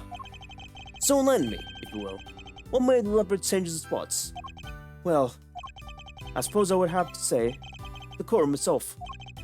I have experienced so many things and met so many people there from within its four walls, including some old friends who showed me a better way to be. How could that not change a person? Well, I'll be. The old you would have never brought its soul to say that. That was beautiful. You might have even surprised you know who, and you know how much that takes. Tell you what, here's what we're gonna do. We're gonna start again with a clean slate. So, this is me. Edgeworth and co-officers. Eddie Fender, senior partner. What the fuck? Wait a minute. What? Edgeworth? That's right. Mr. Fender here began his legal career as an assistant to my father, Gregory Edgeworth. Oh, that explains a lot. That explains it. That's right. Yeah, Gregory was a defense attorney also. That's right. I almost forgot about that actually. Okay. Cool. What? Your dad was a defense attorney? So, the you know who Mr. Fender keeps talking about is... The clever case master nailed it one yet again. That's right. I was talking about his old man. Guess you all noticed that I kept his name over the door, so to speak. Least I could do for old Gregory, really. Listen, Edgeworth. Miles. I'm gonna live with you here. I don't trust you. Not fully, anyways. I can't just forget about all these years of thinking about Kama's boots, you know? Anyone can say they've changed. I'm gonna need you to prove it. And besides, you know what it's what Gregory would have wanted. Very well, I accept. Okay, that's enough hard work for one day. Let's move on to the fun stuff. I hereby appoint you an interim associate of Edgeworth and Co. Congrats, man. I will try not to let you down. Well, doesn't this bring us here tonight?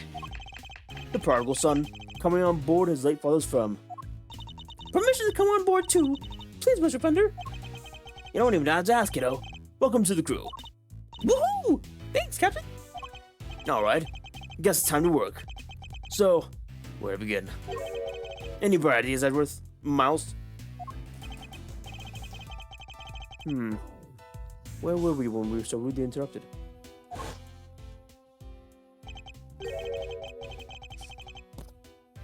Wasn't the victim. Gotta find the person who found the body. I believe we need to speak to the person who found the body. Just rousing, eager associate. We do indeed. Still time to smell, I know, I see. That will certainly make my life easier. Boss. No, that's decided. Let's get going. No, what about me? I'm a detective. I can't just hop on board as an associate assistant like you guys. He has a point. I can't let him adrift on his own. I can't leave him adrift on his own, can I? Detective Gumshoe, I have a special assignment for you. You want to continue investigating the case under Mr. Winner. And if you happen to discover anything that seems useful, you are to notify me immediately. You are in fuck, sorry, Chad. You're in a uniquely powerful position, detective. And I'm gonna need all the info you can pass on our way. You can count on me, sir. I'm a real pro when it comes to letting things slip to the defense.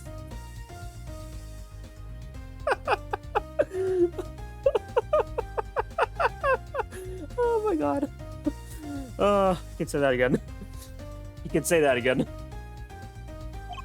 Trust me, I know. But just once. Those slips of yours might save that might be what saves our ship.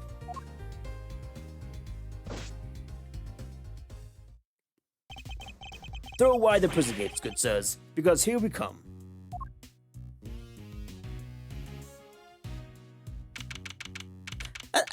I gotta know if that's Polly. That has to be Polly, right? There's no way it isn't. Bruh? The L69 incident? Bruh? The L9 incident? Prison quarter, 11:50 a.m. So, any idea how to track down whoever found the Bronx's body at Miles? I think our best bet would be simply ask around. Oh, don't you dare! Oh. Oh, don't you dare! Who's this? Oh my, look at you! And are you talking to me? Just fabulous, she, darling, fabulous. Facial hair was so very au contraire, don't you think? Enchanté, mademoiselle, and much obliged. Defense attorney Eddie Fender at your service. Let's get things on the right foot, shall we? A little embracer, perhaps. Oh ho ho ho ho! I like the sound of that. Oh. I wasn't exactly expecting that. What the hell?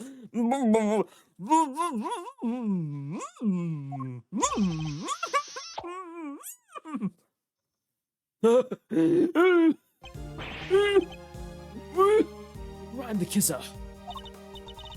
Well, how else does someone greet a new friend, huh? A little smooch is entirely de rigueur, don't you think?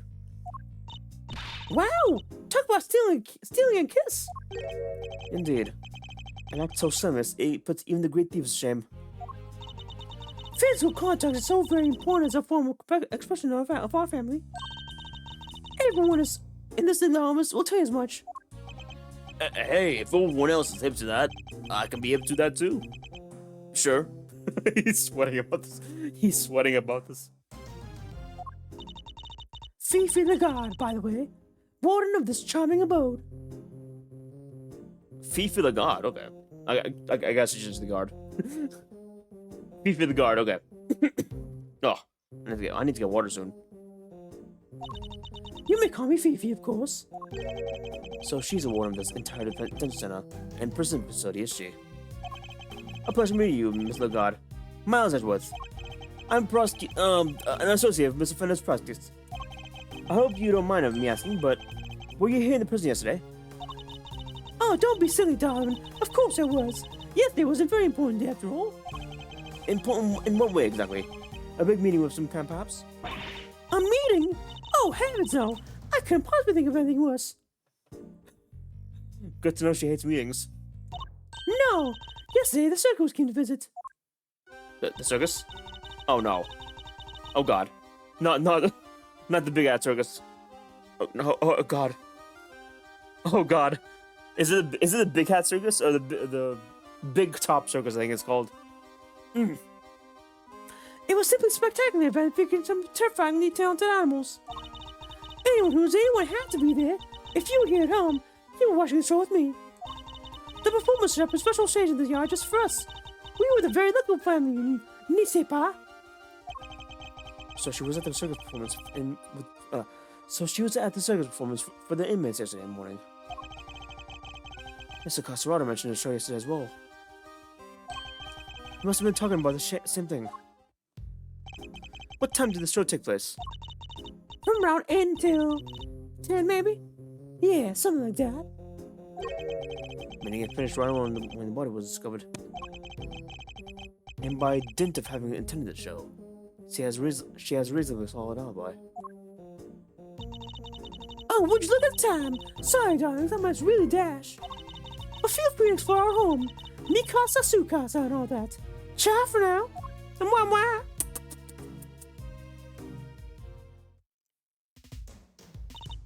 Well, what now, Mr. Edgeworth? The person who found the body screamed, and that scream was heard by one inmate that we know of. Therefore, I'll first ask this question which this inmate, and see where this information will take us. I can't go this way, can I? Damn it! I can't even see Polly. This is clearly Polly. This is clearly Polly. There's no way it isn't. Oh, it's a blip above the sky on the cell. Let's see what it says. Prisoner number D259. Classification habitat. C cell to the right. Not exactly helpful, is it? This grizzly fellow has a pet polar bear called Teddy. He's a former boxer that loves to stay trim, and he's always optimum fight weight. He may push his body to the max, but he's relentlessly kind to himself. Omnivore. Who exactly is all this information for, anyways? That's actually a good question. Why is there information for themselves? Why? That is really weird to have, actually. Why would they even have that? That's kind of weird, actually.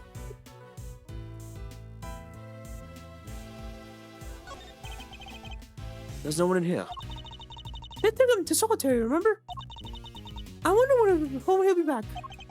It may be a while. I've got the feeling he was in pretty serious trouble. Poor guy. Did you see the tears in his eyes? He really didn't want to go. Yes, the way they had literally drag him my way was certainly unusual for a simple timeout. I shouldn't think what kind of punishment he's facing right now.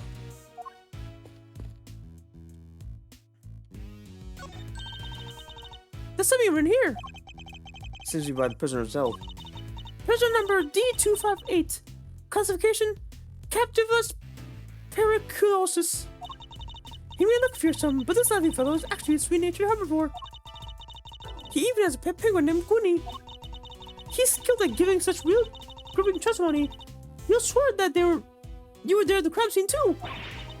The end. This is the kind of thing you might expect from the zoo, or a prison. It was up. About the person who found the body. Do you happen to know where it is here now? She'll be in one of the workshops, I guess. Usually it is at this hour. One of them, okay. And it seems workshops are our next port of a call.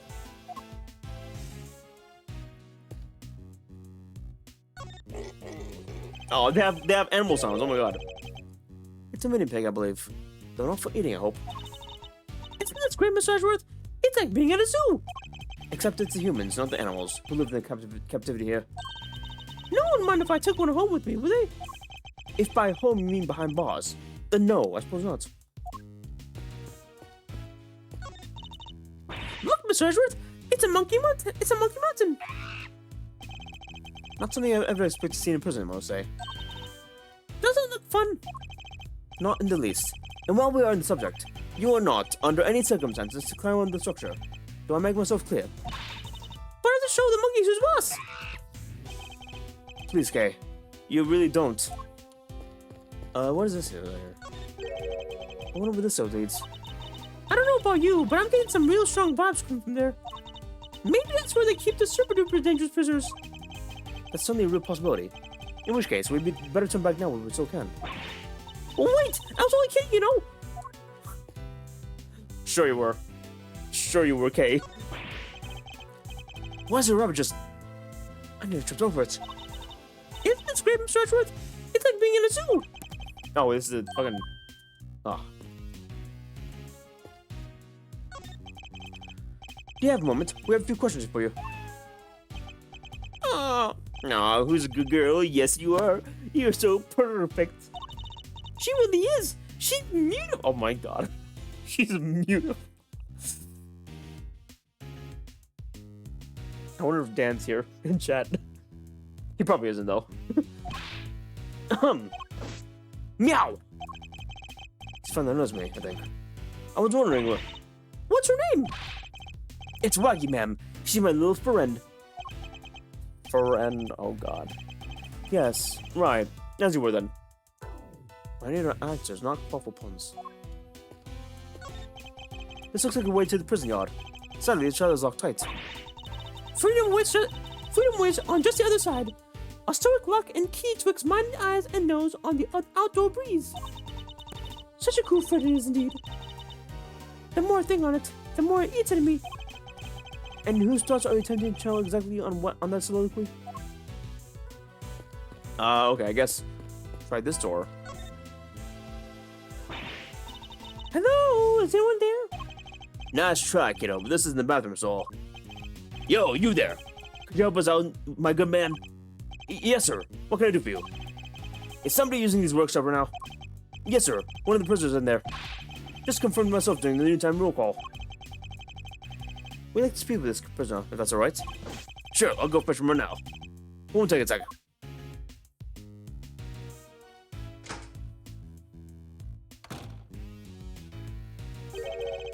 This one's all yours, Milesy boy.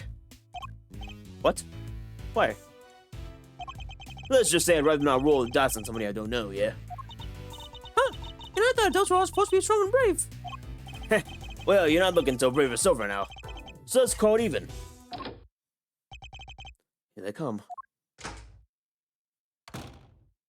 Oh my god.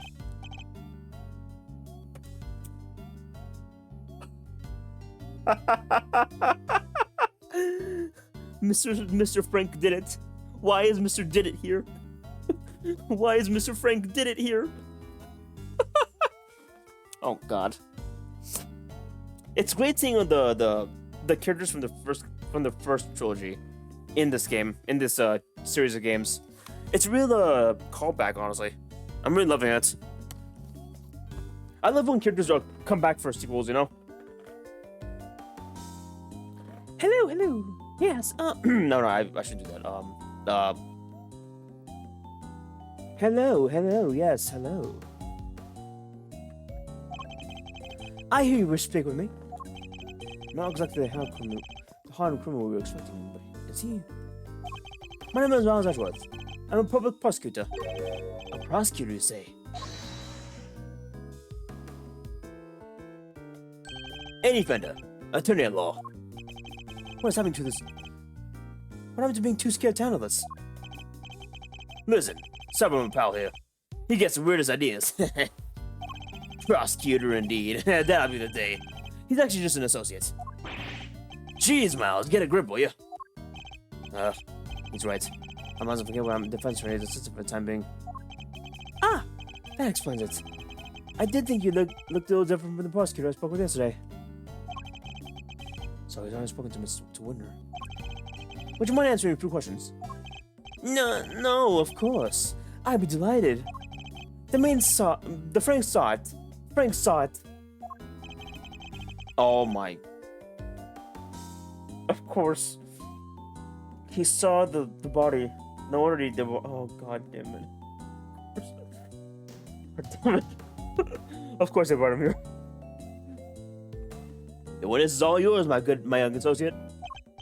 Sure. Have the intern do everything. Why not? Mr. Sawt, you don't doubt a word that the murder took place yesterday. Would you mind telling us where you were at the time of the body was found? Yes. I was in the workshop there. Working, as one might expect. What kind of work are we doing? Well, I'm actually retraining for the moment. I'm going to become a stylist, you see. A pet stylist, that is. Yes. So I've been studying hard, practicing every moment I can. Unusual field for studying befitting of the unusual field of studying befitting for a usual prison, I suppose. And that's it. I still didn't see anything. Interesting. I better ask him anything about it. Oh, and his eyes swelling bullets. So, yes, I'm afraid I won't be able to help you. Sorry. Hold it! No, I'm doing sorry, Mr. Sawt. For this interview has only just begun. Well, I mean, even if you ask me, I know something, don't you? That's.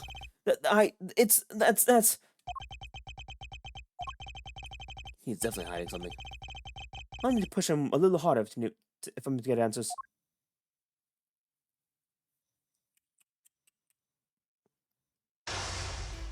Time for chess! Chess time!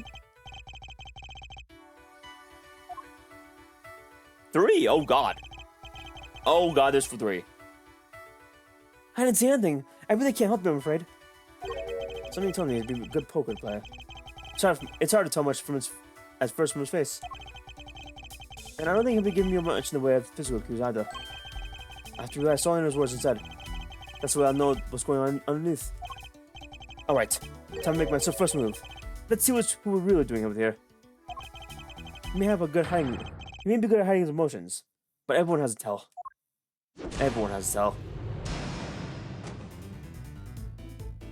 What's your connection to the incident? Tell me. What's your connection to the incident? Which incident? The murder? Oh, well, I have nothing to do at all with the media. Nothing. Really? I wouldn't dream of getting involved in anything as ghastly as that. Well, you see, how can I put this? I like thinking of myself as an upstanding citizen. A good person if you were in a prison, my dude. Sir, you are in a prison. You are an inmate.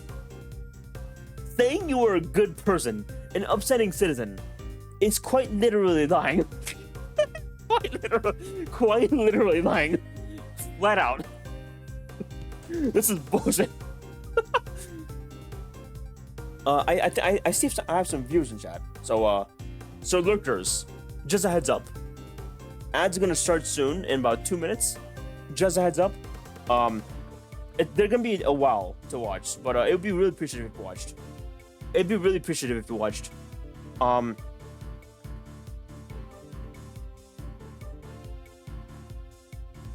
Actually, you know what? I'll be reviewing when the ads start. I think I'll be reviewing when the ad starts, so I can get water at least. Because I need to hydrate. I need to hydrate, man. Let me just see at least. A good person is a prison. Forgive me, Mr. Sawt. But under normal circumstances, good people do not tend to end up in prison. That's... So you do well to tell me what you know about the incident. How many times do I have to tell you people? I mean, I don't know anything, I swear. You people. Oh.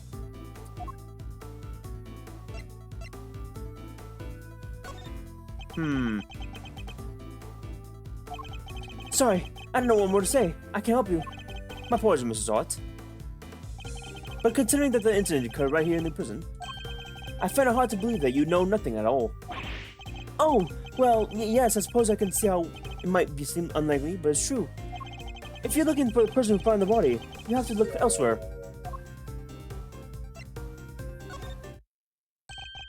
Why do you think I'm looking for the person who found the body? I still haven't mentioned anything such to you. Is it because you know something?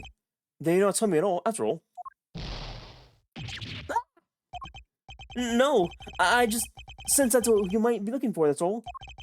I'm simply pot stylist in training. I don't know anything, truly. There's no doubt about it now. This man is hiding something big. In which case, let's find out what he did yesterday, and the day of the incident. My opponent is very good at hiding his true feelings, but not for very long. It's time to smash that mask of his, and see what lurks behind that funny smile. Ads are gonna start soon, chat. Ads are gonna start soon, so let me just be right back. Let me just take a quick break. I'll let the ads play. It'd be very appreciative if you watched. Very appreciative if you watched.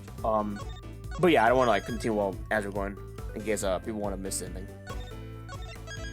Give me a minute, chat. I'll be back. Okay. Okay.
Alright.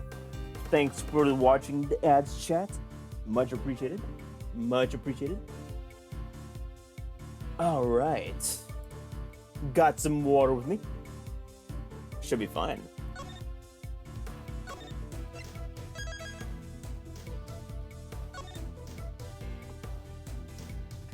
Okay. Let's get back to chess. Tell me about the day of the incident. If you really don't have anything to do with this murder, then you have nothing to hide, right? Well, the day of the incident. Oh gosh, I mean, so much happened.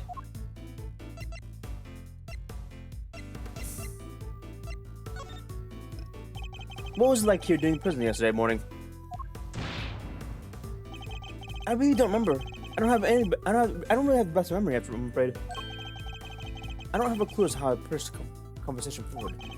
I've tried another tact. Okay, it's the first option then. I want to know what you were doing, Miss Hot, in detail. I told you, I'm a pet stylist in training. And that's what I was doing yesterday. Training. Specifically, I was giving the animals a trim. You didn't notice any commotion at the time of the incident? I would imagine things were certainly quite tumultuous around here. Well, commotion you'd say? No, not really. Maybe hurt someone, but...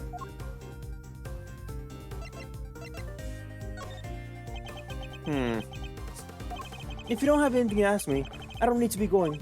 Oh! Perhaps a little more proactivity is called for. Okay. Okay,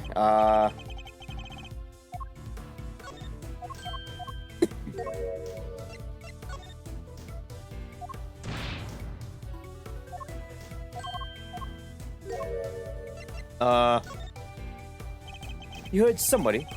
Was it someone screaming, by any chance? And don't try to tell me you don't remember. You continue to assert that you know nothing about the incident, Mrs. Hart, but I'm afraid you don't believe a word of it. Yeah!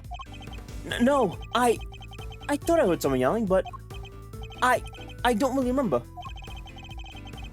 The fact that you heard a scream at the time of the murder may well prove to be a useful clue. I would do well to bear it in mind.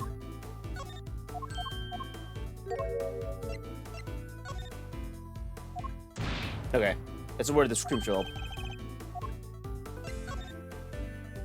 You don't remember? Please. You literally just confirmed that you heard a scream. Oh, but I might have been mistaken. The truth is, I don't remember. The memory fails you again. How convenient. But I know you're lying, Mrs. Hart. How dare you talk to me like that? I mean, I'm not lying.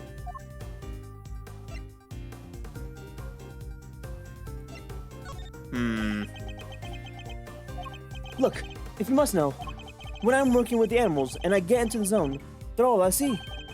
Am I to understand you have something of a tongue for animal grooming then?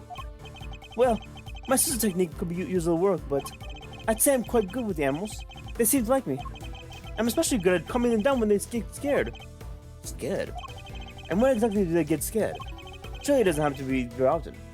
Well, no. Thankfully, it isn't. A loud scream would certainly frighten the animals, wouldn't it? Why are you going to such lengths to denying having such a heard scream? What is it you're hiding, Mrs. Hart? Tell me. Yeah! I can assure you, I'm not hiding anything. I'll admit, I really did hear someone scream.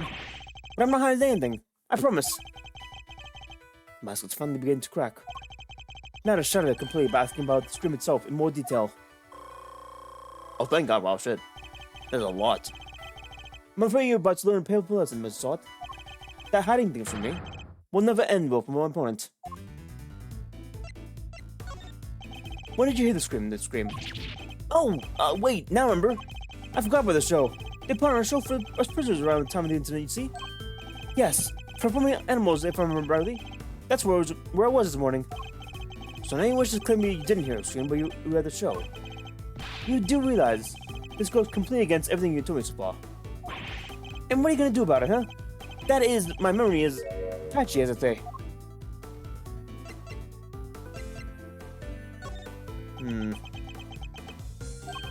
The animal show really had to be seen to be believed. It did it? Tell me, what kind of animals did you see? Let me think. A whale?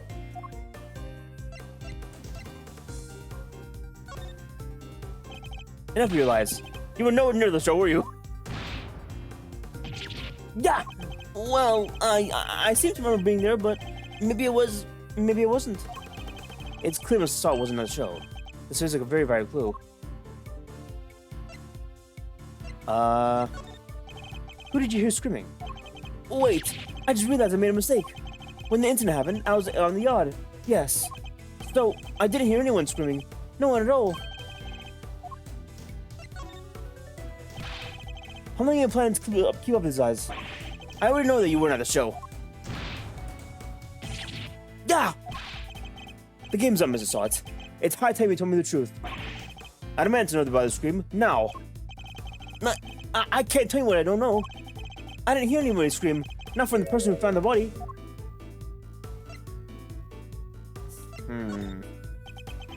Silence. Oh, fuck.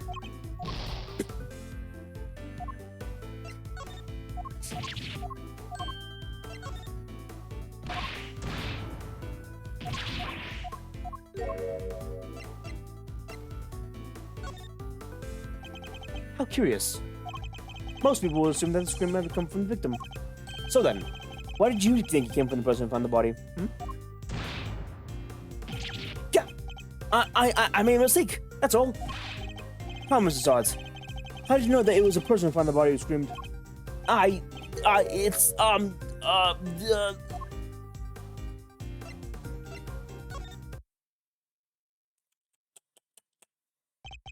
Shall I tell you? You knew because it was you who found the body. And the scream that was heard from when the incident occurred didn't come from the victim. It came from you! Yeah! How did you? Oh! It's true. I admit it. But what gives you for the right of trying to like that? To treat people like that? Checkmate.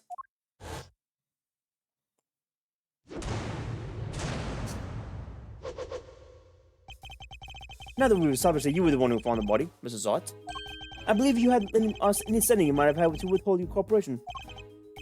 Alright, you win. But I'm sure it won't have anything useful to tell you. It probably is in the end any word time. That's not for you to decide. By my hand, the truth will be revealed. Every decision that I'd make, it's to ensure the end. Except that's not exactly what we're doing here to do, is it? What do you mean? We're not trying to expose the truth. We're trying to save Simeon. That's what we do now. That's what we do now, remember? We gotta get our crime out of trouble. Not as prosecutor, but as demonstrated assistant. What the Game Master said. You need to listen to what this kid more, you know. A client has requested the services of Edgeworth & Co. And as your old man said, your relationship with the client comes before everything else. So if you think Mr. Satan's well-being is taking a back seat to some quest for the truth, well, let's just say I don't like to fire people. So I need you to fight you against your instincts a little harder. Yeah? I gotta enunciate more. My apologies, chat. This will take some getting used to. In any case, the importance of this man's testimony has remained unchanged. Therefore, Mrs. Salt, I am asking once more, what happened when you found the body? Oh god.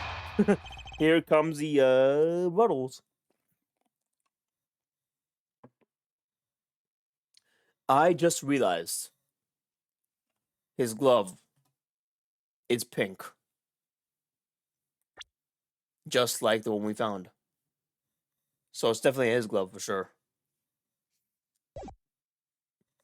We're probably going to use it, actually. Shit.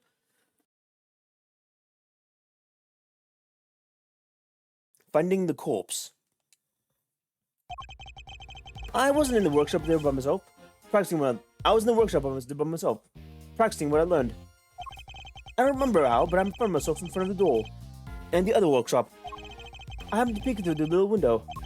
And then, I saw him lying there. A man not moving. Dead. I quailed in fright and found myself screaming in sheer terror. Let me get this straight. The room you were in is next to the one where the corpse was found. Yes, that's right. I was in workshop B. And you were there the whole day? Yes. From 7 a.m. roll call onwards. There were 3 roll calls there, you see. 7 a.m., noon, and 9 p.m. And they check who's in the workshops during the roll call, correct? That's right.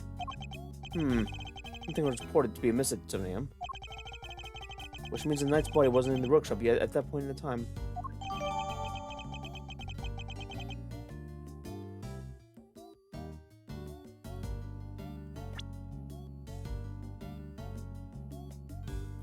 From 7 a.m. onwards. Okay. This proves that he had to have gone outside the workshop at least once. Oh. Yes, that means the murder took place after 7 a.m. Which puts it right around the time the show was happening. Yes, the show. I remember the other persons were going to see it. Therefore, anyone who wasn't at the show had no alibi. Would that be a fair assessment, Mrs. Sott? I guess so, but I was wanting to find the body, I swear. It's a quick contradiction in Mrs. Sott's testimony. Rooting out should be my first priority.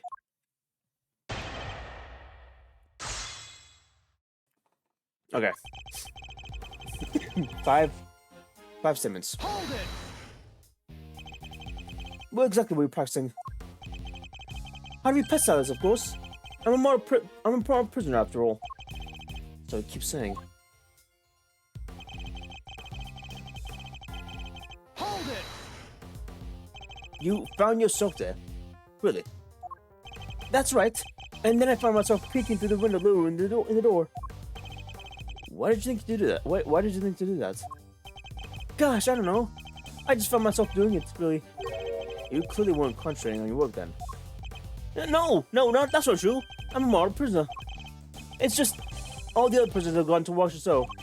I guess I was, well, kind of lonely. That's being like stuck at school like everyone else had gone home, huh? Yes, exactly like that. Anyways, I found myself in the front of the door to the other workshop and... Hold it! Does that mean you didn't get a good look inside? No, I couldn't. The window was... oh god. Oh, sorry, Chad. No, I couldn't. The window was not only small, but it had bars over it, you see? Not exactly a panoramic view. They're just so guards can check on what's going on, really, right? That's right, yes. You're very knowledgeable, young lady. You bet. I guess you could say I know a little something of prisons now. About prisons now. I have to remind myself to adjust the newfound interest later. Anyways, yes. I peeked in through the little window in the workshop over. Hold it! Could you tell right away if he was a man or a woman? It was clearly a man. His physique, his clothes. He was also very clear that he was dead. Did they tell you by peeking through the little window? Look, let's just say, this wasn't my first dead body. What? What? You're in prison for... To my eternal shame, yes. This was, however, the first time I'd seen another person's handiwork up close, so...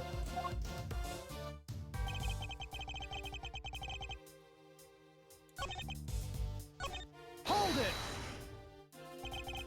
Do you recall exactly how you screamed? Any words you might have used? No. I only remember that I screamed. Folks don't tend to remember when they're so busy crying out in terror, Miles. Exactly. So, yes, I screamed. That's all I remember. He presents himself as an innocent combat center, but I think it could be further from the truth. Given what he is, things couldn't have happened as he claims. Contradiction in his testimony is clear as day. I just need to present the evidence that proves it. This is obvious. This is an obvious one. Let me just save real quick.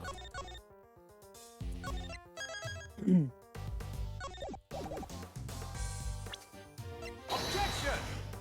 Oh! It's not that. Weird. Could have swore it was. Huh.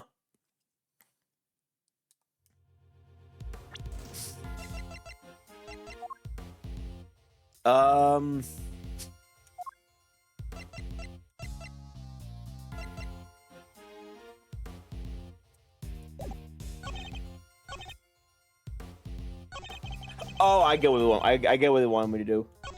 They want me to prove that he knew that it was a man, because he wouldn't have known otherwise. He wouldn't have known from the bloody tarp. Objection! What? Oh my god. What? Wait. Let me see this. Let me see this.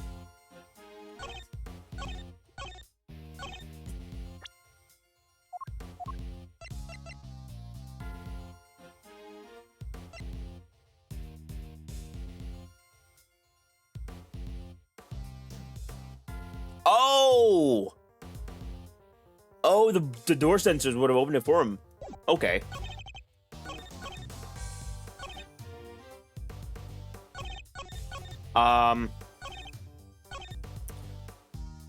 This is definitely an obvious one, but like, I don't know what they want me to do here exactly.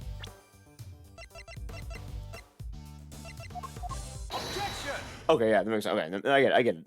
I get the thought process. Enough of this pathetic lies, Mr. Sot. I'm afraid you've rather lost sight of where you are. What I am? I know precisely what I am. I'm a former newspaper assistant who trained me to be a pessimist. Hold it! Well, that's not all you are, is it? Or did you forget the bracelet you were wearing wrists? A bracelet that marks you as a prisoner, and therefore unable to move around as you please. As you both know, stepping outside the door would have sounded an alarm. Well, that's... But there's no way you could have just looked into the other workshop without leaving the room we were in. Ah! Whoo-wee! Stylish done, Edgeroo. But doesn't this mean Mr. Sot couldn't find the body then? Good question, Kay. Perhaps Mr. Saw himself can explain. So actually, I may have forgotten to mention one very important detail. Oh god, this guy. Always a fibber. Sorry about that.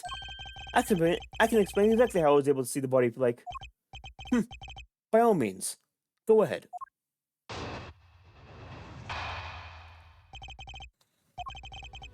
So, this is a little trick for prisoners to know about, you see? As long as you leave bracelet inside the door, you can leave out without triggering the alarm. That's how I was able to peek through the window and into the workshop next door. Inside, I spotted the victim's dead body, which made me scream in fright. So he's saying. He was able to take a look next to the door because he had kept his arm inside the window, inside workshop B as it leaned out. Please don't tell anyone about our little trick, especially not another guards, please. Is this it? Is this where he was hiding? I better dig a little deeper into this testimony, just in case. The rebuttal. Hold it! Tell me something more about this trick, Mr. Sot. Of course! It's quite simple, really. No. Damn, that really wasn't much of a... Okay. Give me nothing. Literally nothing, okay. Hold it! I suppose it allows you to enjoy the little taste of freedom. It does. To be honest, it's one of the few things that brings me joy anymore. Or rather, it's present sort of joy. But rubricating isn't exactly a demonstration of remorsefulness, is it? Oh, but I am remorseful. I always am. I'm a model prisoner after all. I'm beginning to suspect that he doesn't know what a model prisoner actually is. So you use this trick to peek through the window? That's right, yes. I made sure that the guards weren't looking, and lead into the corridor. Hold it! Why did you make so much of an effort just to take a look? Well, you see, I heard noises coming from next door, and then the room was supposed to be empty, so I thought it was strange. And you wanted to look as soon as you heard these noises? Yes, of course. I had to see what was going on, so you wanted to run away. I see. Are there any problems with what someone just said? It's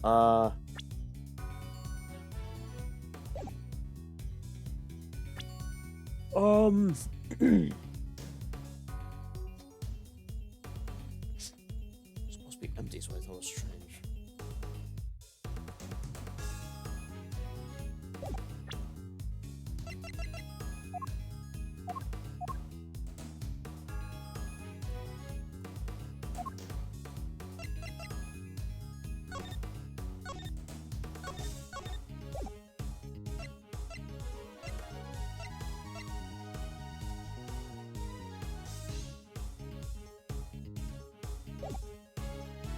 Let me see this.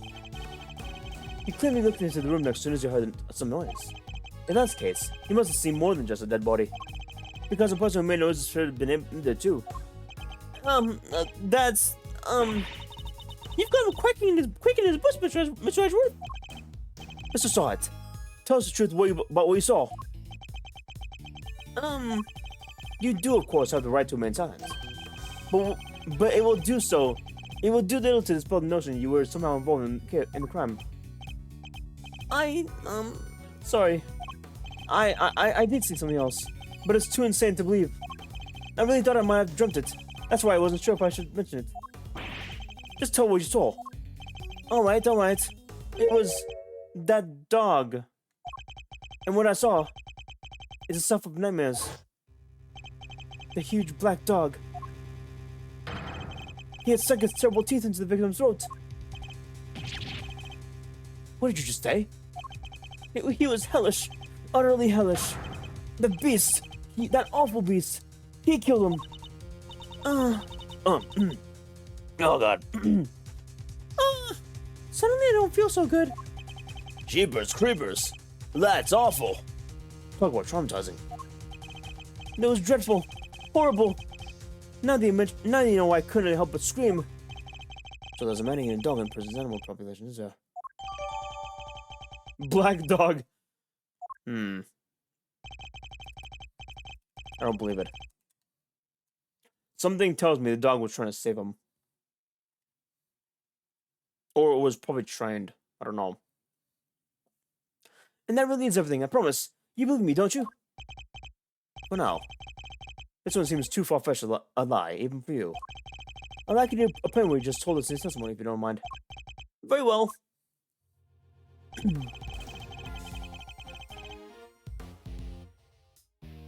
Hold it! How much do you remember about the man you saw? Oh, I remember everything. Let's see. He had blonde hair, and his neck was covered in blood because he was dead. Yes, we know that, Mr. Sahit. Thank you very much. I'm just telling you what I saw. I thought you attorneys were obsessed with the little details. There's something serious venom.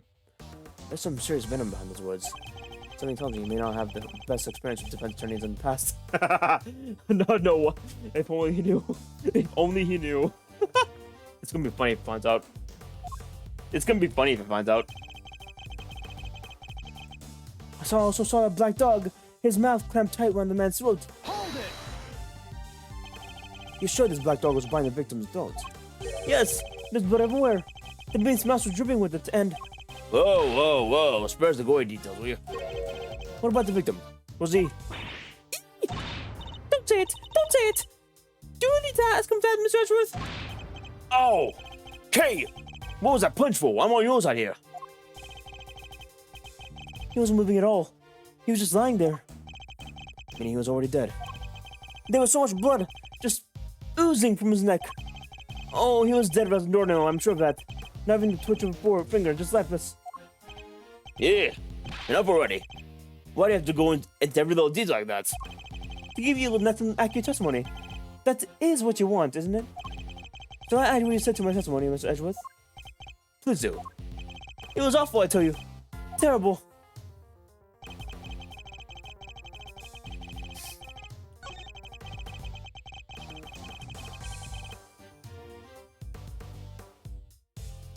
There's two, what the hell? Wait a minute. Oh, he fucked up. You can't see the ring with us. Hold it! You paint a very vivid picture. Well, I've had a front row seat, I suppose. I could almost feel the agony of the poor man's final moments. I don't think I'll get any sleep tonight, Mr. Edgeworth. You won't. Well, that's unfortunate. Yeah, and it's all your fault for pressing him for more gory details. I've been having nightmares tonight myself. It's also so fresh in my mind, in my memory. Hold it! A snowflake motif from Relief. Seemed to have a very clear memory of this ring, Miss Sot. Well, I used to go door to door selling newspaper subscriptions, you see. I'd take more people at a glance. Their appearance, mood, that sort of thing. Figuring out who exactly you're dealing with is the first step in any sale. Except in this case, you were figuring out a corpse. What can I say? Force of habit. One that served very well in my sales career, if I do say so myself. Even so, he seemed to remember things at an uncanny level of detail. I suppose, nevertheless, it's true. I remember the ring, the relief, all of it. It's already saying puzzle, though. Perhaps I should take another look at the condition of the victim's body as I found. I know what I saw, Mr. Edgeworth, and my eyes don't lie. So now it's been thrown by a dog. Okay. Not the most plausible of explanations, I have to say. Well, they do say the pets take after the owners. But are there any things they shouldn't take after? Not if they're supposed to take from the owners. Otherwise, what's the point of having an animal over their program? I should probably ask Mr. Saw a little more about the dog. Okay, we know that. Okay, we know this shit. Objection! Nice try, Saw it.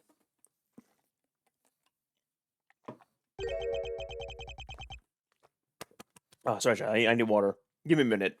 Give me a minute.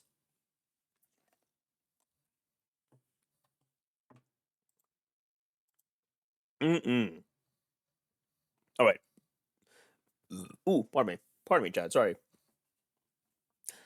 A ring with a snowflake relief. Yes, I saw it clear as day. It was carved in such fine detail. Interesting. Your testimony is clearly very accurate. In fact, I'd say it's a little too accurate. And what's wrong with being too accurate? I mean this. You testified to have seen the ring with a snowflake design on it. And while the victim did indeed have a ring on his finger. See? Exactly as I said. There's no way you could have seen it. Take a look at this photograph. As you can see, the victim's right hand was covered by a top. It would have been impossible for you to see his hand ring, let alone what design was on it. Unless, that is, you approach the body and remove the sheets. You told us earlier that you only took a look through the window and the door. Yet you seem to have seen quite a lot from such a disadvantaged location, Mr. Sott.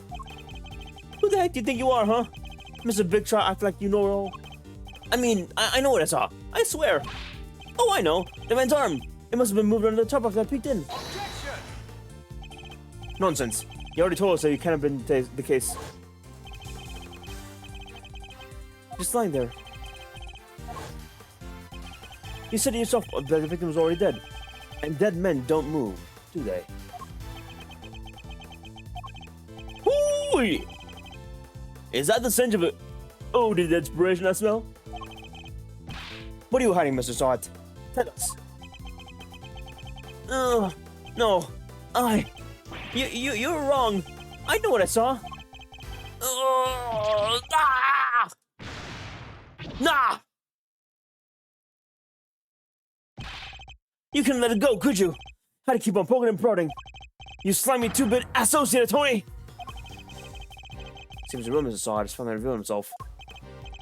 Oh, that's quite the rug he's rocking. Came straight out of you like some kind of flying black cat. Look, I'm just sweet innocent witness here. But are you really? Because I must say, I have doubts. Very serious doubts. What's that supposed to mean? You saw something you shouldn't have been. That should have been possible to see from the outside of the workshop. So, how did you do it? That's simple. Mr. Sott, this is where you were standing when you saw the body. Take that! You were in the same room as the body. That's the only way you could have seen the roof on the ring. Ha! Ha ha ha! Say what you want, but don't have a shred of evidence, do you? Nothing to prove that I was in the room with the body anyways. You can't prove it, can you? Because I'm in the next room over. Minding my own business and looking after animals. Why else would I have signed out a pair of rubber gloves? For fun? Now put up or shut up. I want to see the evidence that proves I was in the room with the body. Take that! Like this? Oh, Mr. Did it. Run, Mr. Sott. What were you doing when you discovered the body? How many times do I have to... I was practicing my pet salvaging techniques. Of course. Then perhaps this rubber glove might be in something to do? No, that's... This glove was found by the victim's body. I believe it was dropped by the killer. And I can't help but notice that you have a similar glove tucked under your apron. No! This one's different! Hold it! Yes. That one does seem awfully lonely, doesn't it? It's just a rubber glove. There are hundreds of them all over the prison. This room doesn't prove anything. Objection! Not yet, perhaps. But if I were to ask police to check this glove for prints, I have a feeling this vote will be rather fascinating. It's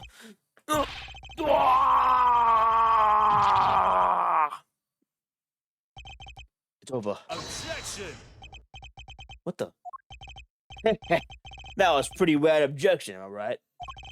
Please, Fender. Now is not the time for tomfoolery. But I have a legit objection. Because it isn't over. There's something that still doesn't add up. Our man here is a prisoner, right? And he's got one of them bracelets doing his on. That's true! So how could he have left the workshop in the first place? His bracelet would have triggered the alarm if he had tried. Right. We don't have a good explanation for that yet. Well, anything like to share, good buddy? We're all friends here. That's weird. He should be clinging to his bracelet like the big round lifesaver that it is. As in, the best hope for our wig-flinging friend here is has for getting off the hook for murder. Sorry, I can't get into the crime scene with the bracelet on. If it were me, I'd be arguing for that for my life. And yet, he hasn't said a peep about it. I wonder why that might be, huh? The sound of silence. I suppose Miss Law Priestess did preach that silence in the Golden yesterday, too. Whoa! You sound like an actual attorney for a second there, Mr. Fender. The worst times are when lawyers call me show rebellious smiles. What? Wait. That's Mia. That's a Mia thing. Wait a minute. That's a Mia Fate thing. Wait a minute. What? Wait a minute. Why did you say that? Gregory told me that. It was part of the attorney's code to live by. Gregory? Gregory taught him that. What the hell?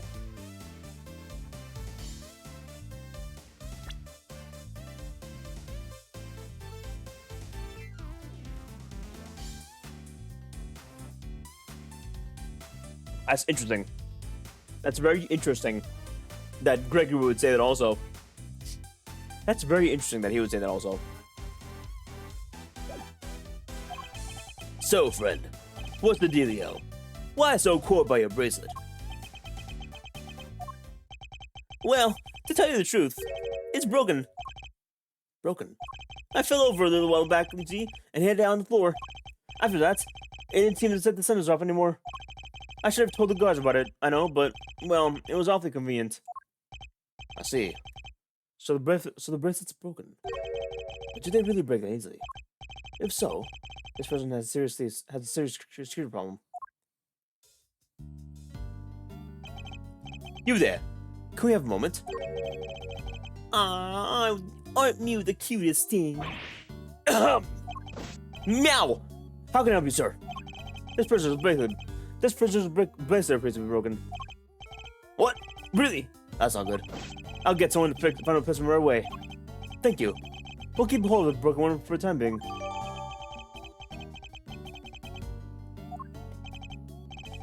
Of course, sir. I should just take good care of it.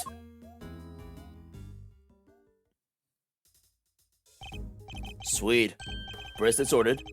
Now, to turn our murderer in, yeah? What? No, I didn't kill anybody. Whoa there, pal. Yeah, you were the one who said your bracelet was out of commission.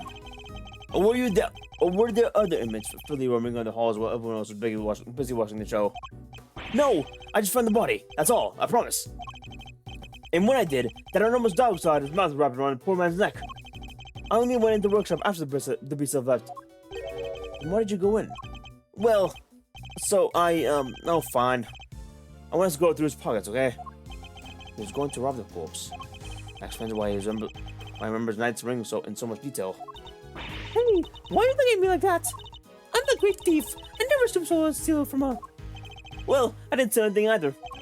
The show ended just after I entered the room, and all the other inmates came tripling downstairs after. I panicked, rushed back to the other workshop, and started to spit my fake screaming. And dropped the glove in your haste, huh? Fake screaming, okay. Fake screaming, okay.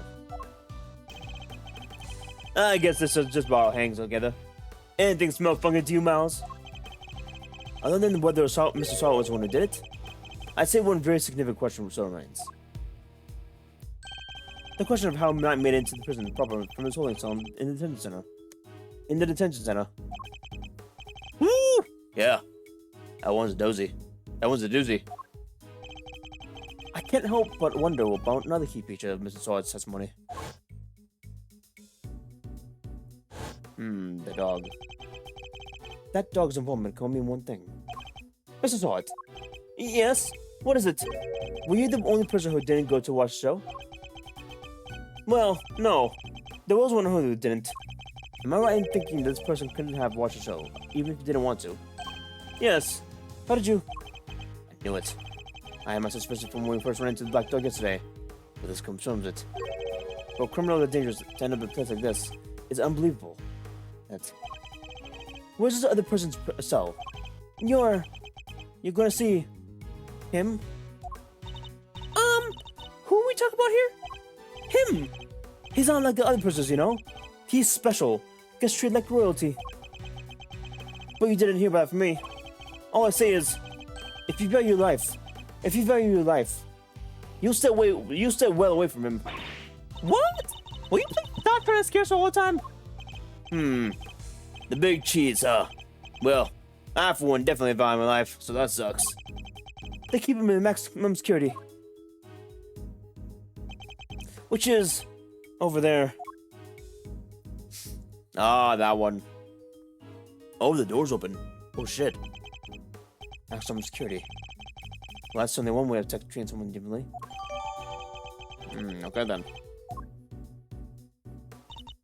Alright! Quit being so mysterious and tell us who he is already! Let's just say he's a highly skilled when it comes to people's lives. Better than anyone, in fact. And, that's all I'm prepared to say on the subject. In fact, I may have already said too much. Well, Mousy, anything you can share? You care to share? Or are you gonna leave K9 dark here too? The mystery man in maximum security is an old acquaintance. Oh my god. Oh no. It's Manfred, isn't it? It's Manfred, isn't it? Oh god. Actually, no. Would it be Manfred? Would it be Manfred? I don't know. It's an old acquaintance. Let's go pay him a visit. I suspect we'll find a dark canine friend there too. If it's Manfred, I'm gonna be really interested in the next part.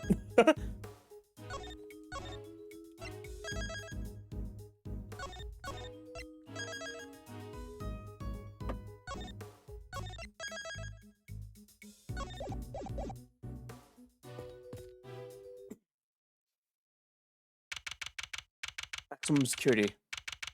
March 28th, 12:41 p.m. Wow! It's pitch black in here! I can't see a thing! But didn't you say that you had to go to 6 fights? Even in the dead of night or something?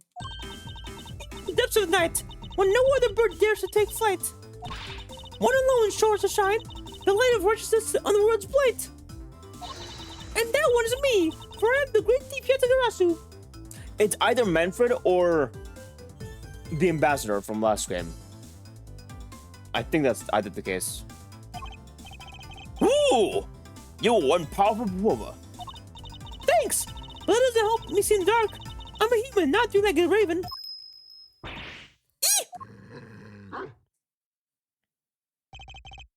Whoa. Ah, Mr. Edgeworth. The voice. I knew it.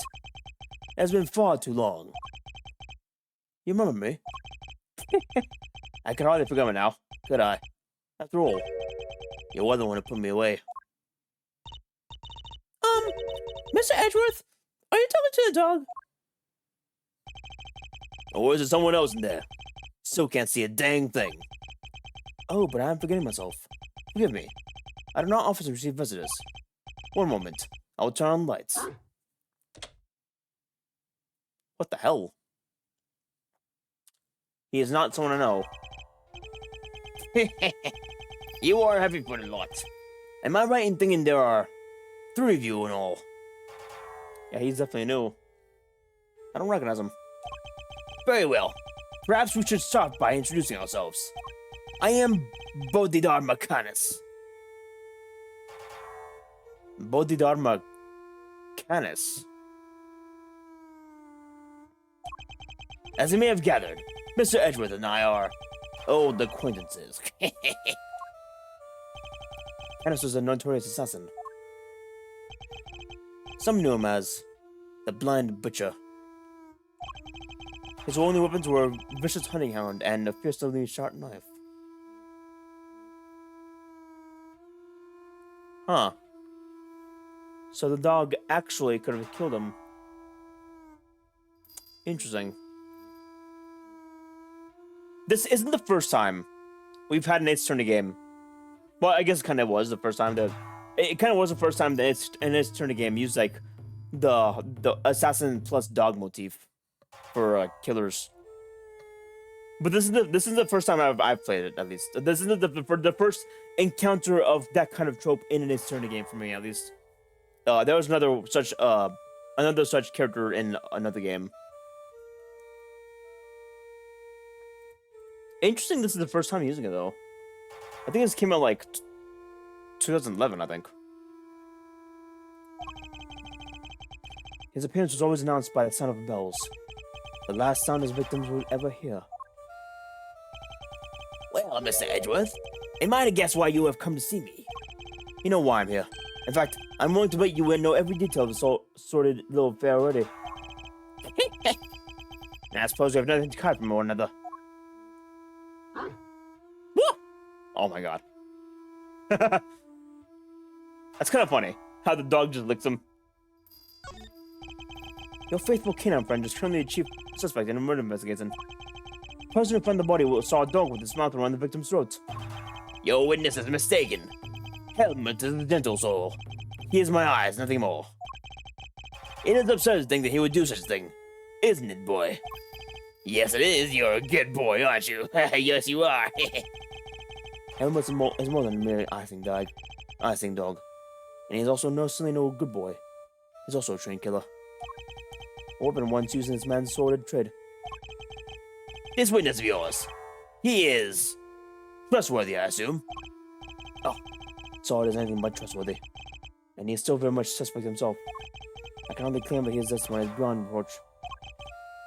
And no then. I thought as much. Yes, I did, Helmut. Yes, I did. What a good boy you are. It figures that he already knows who our witness is. What were you doing between 8 a.m. and 10 a.m. yesterday morning, Mr. Canis? During the show, you mean? I was here, ensconced in these humble surroundings. I've developed a passion for wood carving, you see. An obsession, even. I was engrossed in it all morning. And you have permission to engage in such a hobby? I can't believe someone would actually let you. The warden and I have an understanding. An understanding? That's ridiculous. This man shouldn't be allowed to have one, let alone 5 chisels. Nothing but the weapons in his hands. I was carving Buddhist pieces at first, but by the 674th, my interest had begun to wane. Whoa! That was taking forever! Time is all I have, child. In any case, my focus has been now shifted to pieces, such as these. I didn't know you played chess. You play it too, do you not, prosecutor? Perhaps one day you might indulge me. Though you may find my game rather rudimentary. I only began my arrival here, I'm afraid. What's that piece? A dog with 3 heads. Cerberus, for sure. Ah, yes. The dogs of war. You must forgive my little joke. Chess is, after all, a game of war. Soldiers, knights, castles. All doing their utmost to protect their king.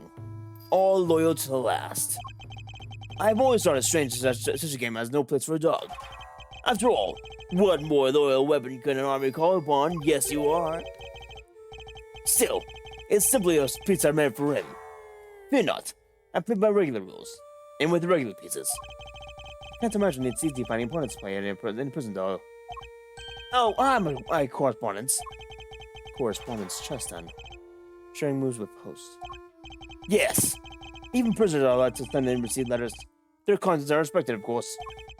Although I have yet to receive the details of my current opponent's next move. Postal mail, Interesting. Something this current opponent isn't resident here. Huh. I suppose you know the identity of the deceased, Mr. Kenneth? His name was Bronco Knight, was not? Poor unfortunate soul. You keep your ear to the ground. My ears are all I have, Mr. Edgeworth. Why am I not surprised that he's plugging into the prison's information network? But perhaps I was not so unfortunate after all. What do you mean? Mr. Knight's crime was a grave one. A crime for which he should not have been made to pay for dearly anyways. The attempted assassination of a president. That is no small matter. Attempted assassination. Wait! Mr. Edgeworth! Didn't Mr. Knight... Yes, proof that he murdered his team leader, and that there's no attempt on the president's life. Could it be? Are they attempting to cover Mr. Wang's fake assassination? Are they attempting to cover Mr. Wang's fake assassination scheme? Whoa there, cowboy! You're saying that Prongs didn't actually have to pop at the Pez. I was hired to defend him on the charge of attempted murder. You mean you don't know about what really happened? So what? They just blamed the whole assassination on thing on Mr. Knight? It would explain why the committee was so keen to get involved. Of course! They took you off the kids and tried to keep you away. And Fender swapped in that Wiener kid to pursue attempted murder charge. In other words, they're trying to cover up the truth. So they really were trying to frame him. According to the guards, this night, was it? They tell me he was vitally insistent on he had attempted no assassination. Which would have come out anyways when the case was went to trial. I am no expert in legal matters, but allow me to say this one thing. I know for certainty that he would not have been able to... I know for certain that he would not have been the first inmate in prison on false pretenses. An uncomfortable fact, but a fact nonetheless. Yes, Humma, yes it is. Yes it is, yes. The courtroom is not always about the bastion of truth you believe it to be, Mr. Edgeworth. No bastion of truth, huh? Or something of the effect before. Yes, from a certain Interpol agent who doesn't have much faith in prosecutors. Lang, you're not twisting the truth behind the closed courtroom doors too, are you? Fueled by the kind of thinking? Is there any one of them, of course, proves nothing but falsities and lies? Sorry, but the truth doesn't need the likes of you to distort it today. I never was able to fully expose mischief to the prosecutors. Yes, someone understands, don't you, Helmut? Yes, you do. Yes, you do. Who's a good boy? Who's a good killer boy? The truth's revealed in coordinated deductions.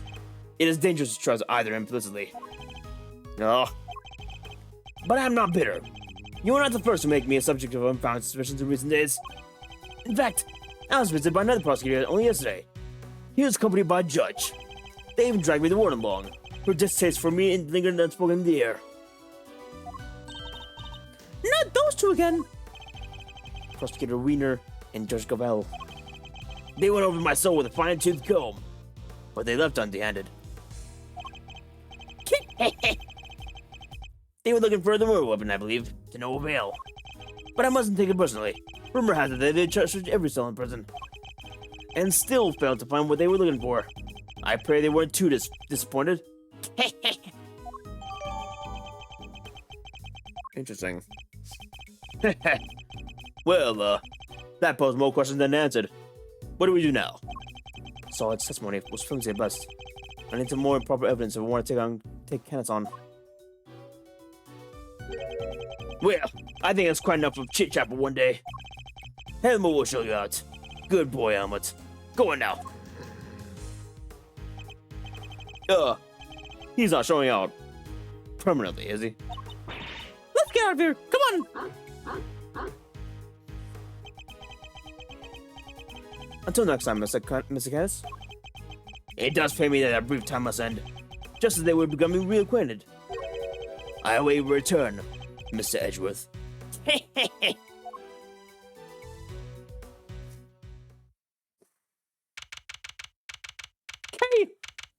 get down from there this instant. You're not a monkey. You are no monkey. Now to gather evidence, I've been need to bolster my case. Mr. Edgeworth. That's the best hiding shot boss you can find? It's alright, Kay. You can come down now. Where's Fender? He went up somewhere. I had no idea he could move that fast. Fender. So, what do we do now? You and I will continue the investigation, and I know that we just were the swords. Solving the other one particular mystery that's been dodging us the whole time. Max Potter was found in one of the prison's workshops, but he was presumably being detained in one of the detention centers he was holding his cell. So how do you wind up in the other side of the 100 security doors? Let's start by investigating the holding cells. So that's rumor, right? But what about Mr. Fender? I'm sure he'll find us when he's ready. Sure, but he's kind of a boss now, really, isn't he? Oh well. March 28th, 1:34 p.m. Detention Center. Portal. Just a heads up, chat. Ads gonna start soon in like 20 minutes. I'll probably take a quick break in the meantime, but just a minute. Sorry, not 20 minutes. 20 seconds. 20 seconds. 10 seconds. Sorry, give me a minute, chat. The victim's cell is just over there. Lead the way, Mr. Edgeworth.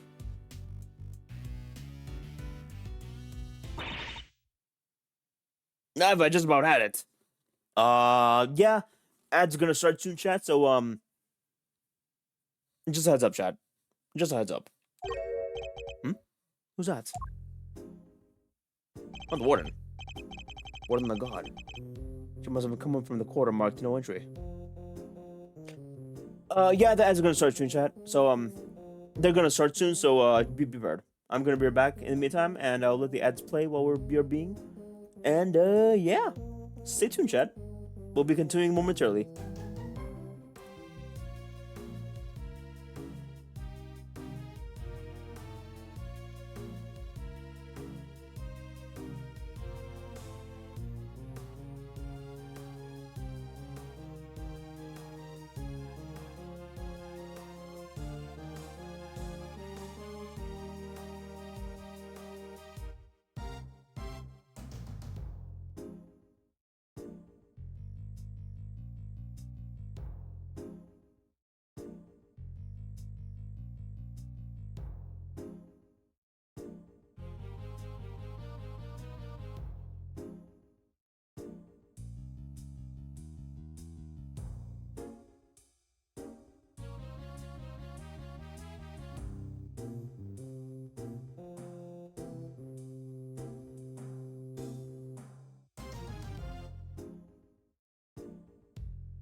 All right, chat. Thank you for watching ads. Very important. Very helpful. Very helpful. All right. Let's continue. I must say, though, admittedly. Wait a minute.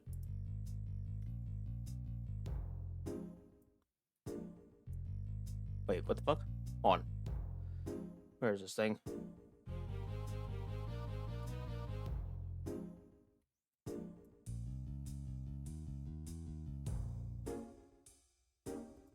What is that? What the hell? Huh.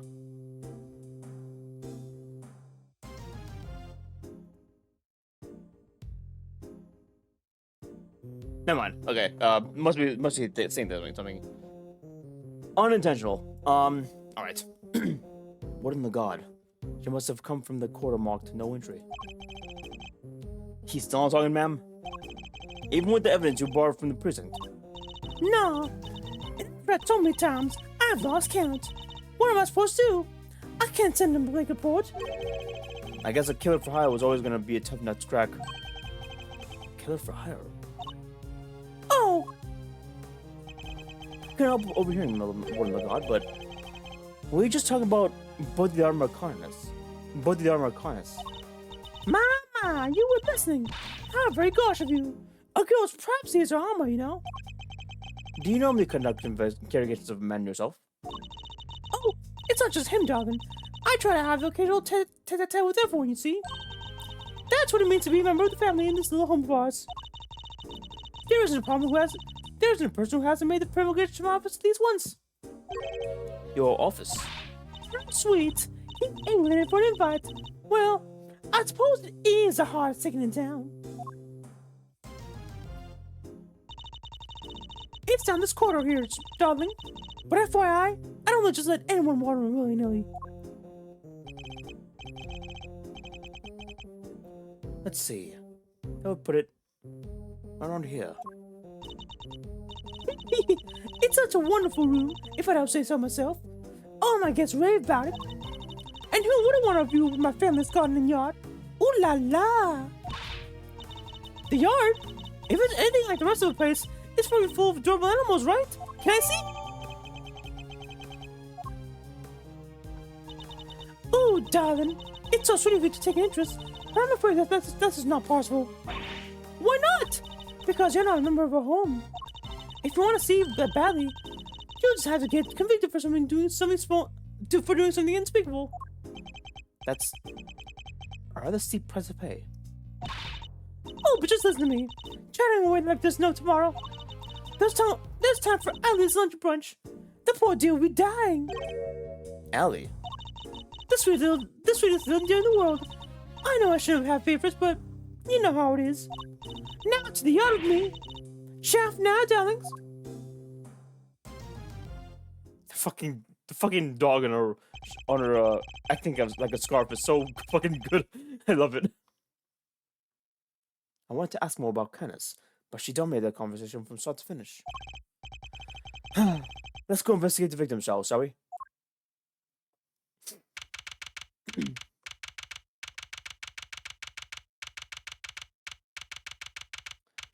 Anything out of the ordinary here now?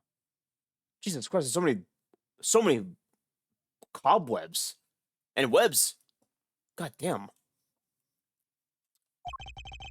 So this is Knight's holding cell. When do you think he was brought in, Mr. Ashworth? It would have to have been the evening of the 25th, just after the events of the lake. And then, at some point, he wound up in prison proper. How? Must be some evidence here that will point us in the right direction. All right, let's get looking, Mr. Ashworth. See this first, I guess. Reflecting in the mirror is... A security camera! The great thief's greatest camera! Nothing about this place is very thief-friendly, I'm very honest, if I'm being honest. I think it might be entirely deliberate, Kay. Guard! I'd like you to retrieve the footage from this security camera and review it as carefully as you can. If you see anything out of the ordinary, inform me immediately. Yes, sir.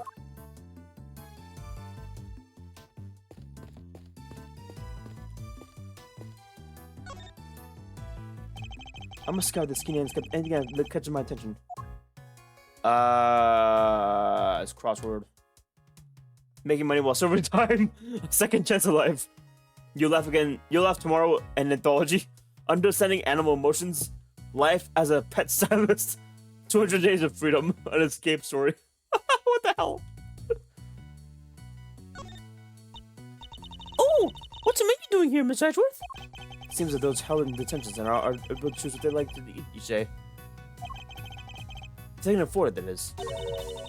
Money makes the world go round, I guess. But it doesn't make it life super easy for rich detainees. Well, Kay, bear in mind that people who held these cells haven't been found guilty yet. Some of them don't deserve to be punished. Quite a few of them, in fact. So you're saying it's a fine that people with money don't have as a hard time of it as everyone else? Ah! How'd I wind up defending the practice of the pension system? Oh. Wow, that's a lot of books. Take a look. You Laugh at Tomorrow, an anthology, Understanding Animal Emotions, Life as a Pest Stylist. Maybe there's more to Mr. Knight than we meet the eye. Sadly, I don't think that any of these are his.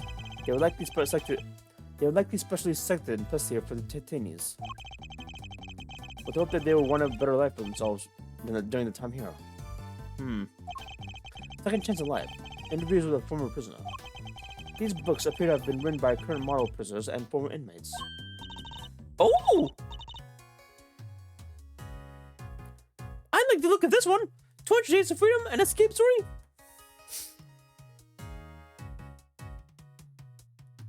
Hold on, give me a minute.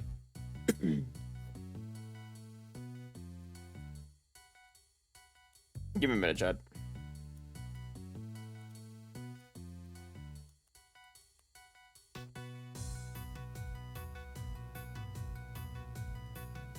Give me a minute, Chad. Sorry.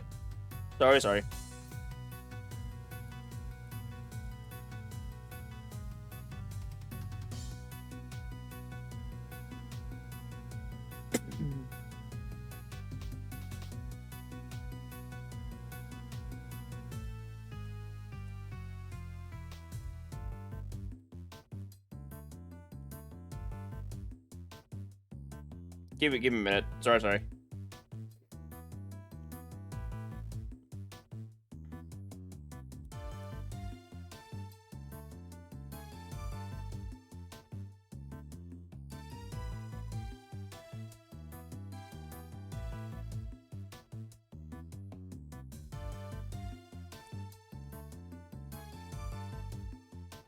Oh boy. Where is it?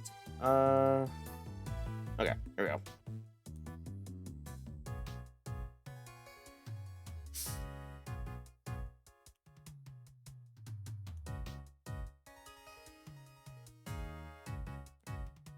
Okay. Let's continue. And this one too. Making money while serving time. This facility may have more deeply rooted problems than I thought.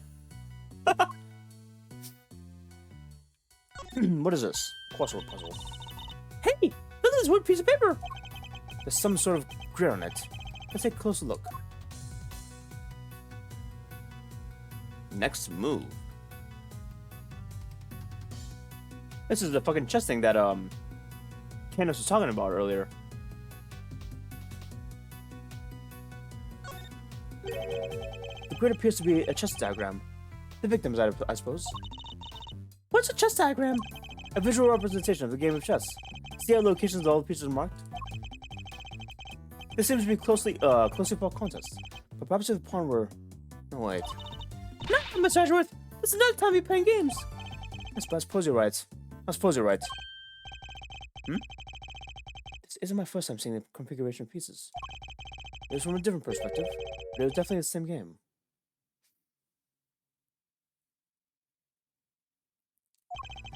Perhaps it would be wise to take another look at the evidence in my position.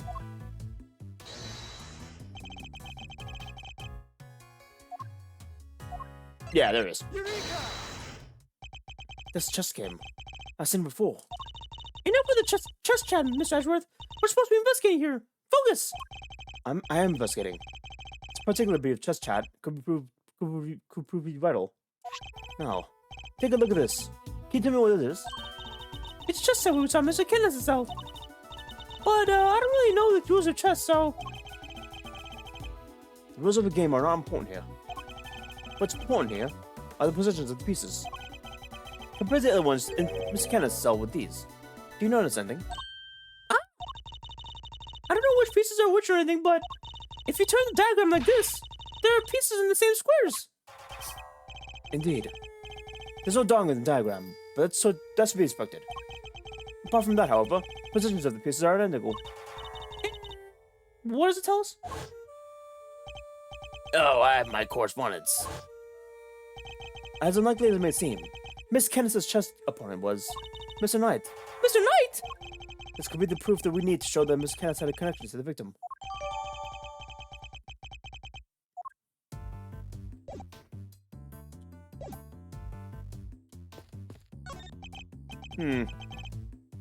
The bowl is nice to spoil this. And there are no signs of the toilet paper have been used. Everything seems to be in order with the toilet here. What? Are you serious? What? What's wrong? There's no door! There's not even a curtain! Whoever designed this place should have thought of a little more about people who have to live here. I think there might have been a reason the old plan to lay out. Standard broad window. No sense of having tampered with. I don't think there's any chance of our killer escape through here. Must remember to bring something to saw through the iron bars with. As they say, fail to prepare, prepare to fail. Glad I got the chance to scope this place out. Okay, we're investigating a crime scene, not preparing for your eventual escape. Finally the bed, I guess. I must scour the scene and inspect anything that catches my attention. What the hell is that? Hey, look! The newspaper's got a chunk of it missing. You're right. A few of those pages have been roughly torn out. But why? Maybe Mr. Knight wanted to clean his cell, but didn't have a cleaning cloth. It's not totally implausible theory, I suppose. But why would they try to clean the cell? This bed doesn't look very comfortable. But the pillow cover is very clean. Spotless, in fact. I bet this is the kind of bed Gubby sleeps in. I can just picture it, can't you? No. I sense more of a mattress on the floor style. Something different about this spot here. This part of the floor is very weirdly clean. Did someone wipe the floor or something? Why would someone only do the part right next to the bed, though? This must be a nice suit jacket. So I've been doing some research on my own. Oh? And what have you been discovered? I've discovered that guys who look good in suits tend to be popular with ladies.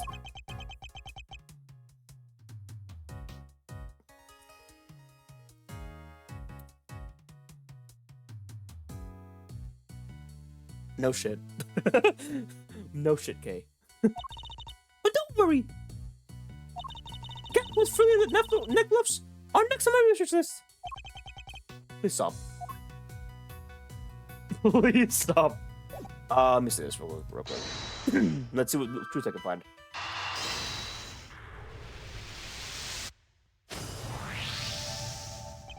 This part of the floor has been wiped clean.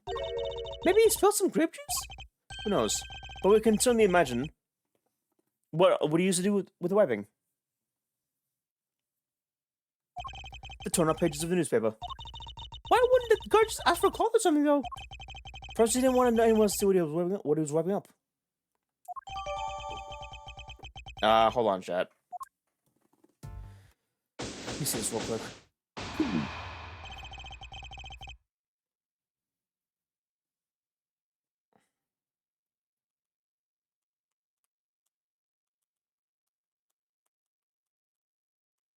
Give me a minute, chat. Sorry.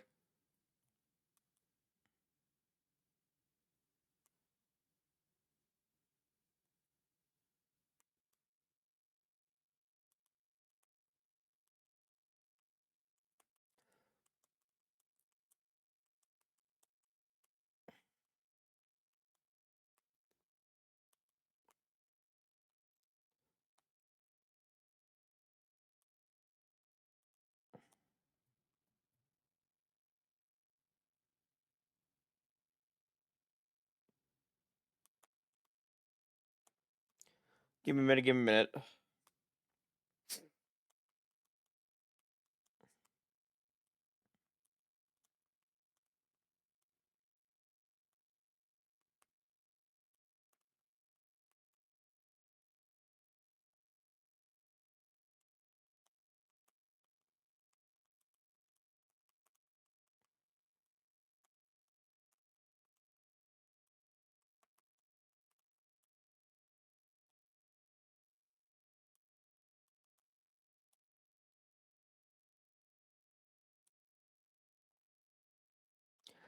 Ah, sorry about that. I think we've about exhausted this cell. We made significant progress by establishing a connection between Mr. Handsome and the victim. This is bad, sir. Huh? What? Hmm? Is that the god? The security camera footage, sir. I watched it and... What is it? Can you show it to us? Yes, sir. I have some small playback monitor with me. Then what are you waiting for? Let's see it. Oh my god, what the fuck? Is that in 3D? Wait a minute. Was that in 3D? Wait a minute, hold up.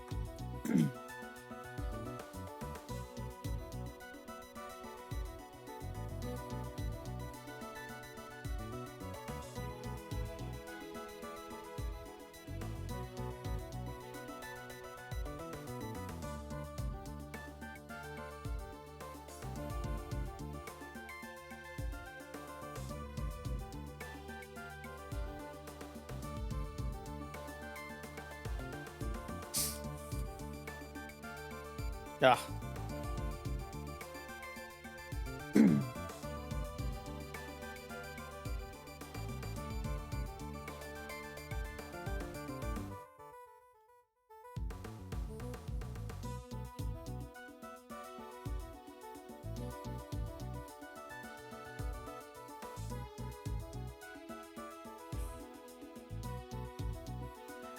Okay.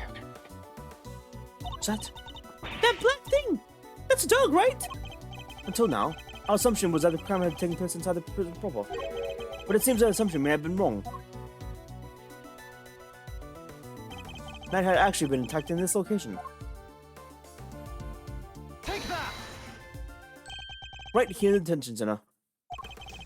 And the perpetrator was indeed Mrs. Kenneth's dog. This is just the evidence we need. And if this were where Knight was actually murdered, then one of the pieces of evidence we found here itself takes on a whole different meaning. If Knight's cell was a crime scene, which piece of evidence takes on a significant meaning? Take that! The floor of Knight's cell was wiped clean, presumably to remove something. Could that have something to do with his blood? Thank you, officer. Would you mind doing me one more favor? Name it, sir. There's a detective by the name of Gumshoe with someone in the facility. I need you to give him a message. Tell him to have the cell tested for Schütz's blood, and to report the results to Edgeworth. You got it, sir. Interesting. Now I can really go after the Kenneth guy, right, Mr. Edgeworth? No, not yet. We still don't know how Miss Knight and the dog moved between the cell and the prison proper. Right! So that's what we need to figure out next. What's the play, Coach? Where are we off to? I suspect one of the guards might know something. We should ask what those posted here, posted nearby, and see what they have to tell us.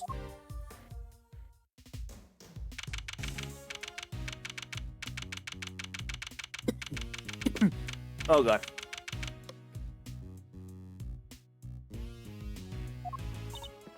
Okay, time to get asking. Huh? Oh, what the fuck? Holy shit! Thanks for the tour. Later.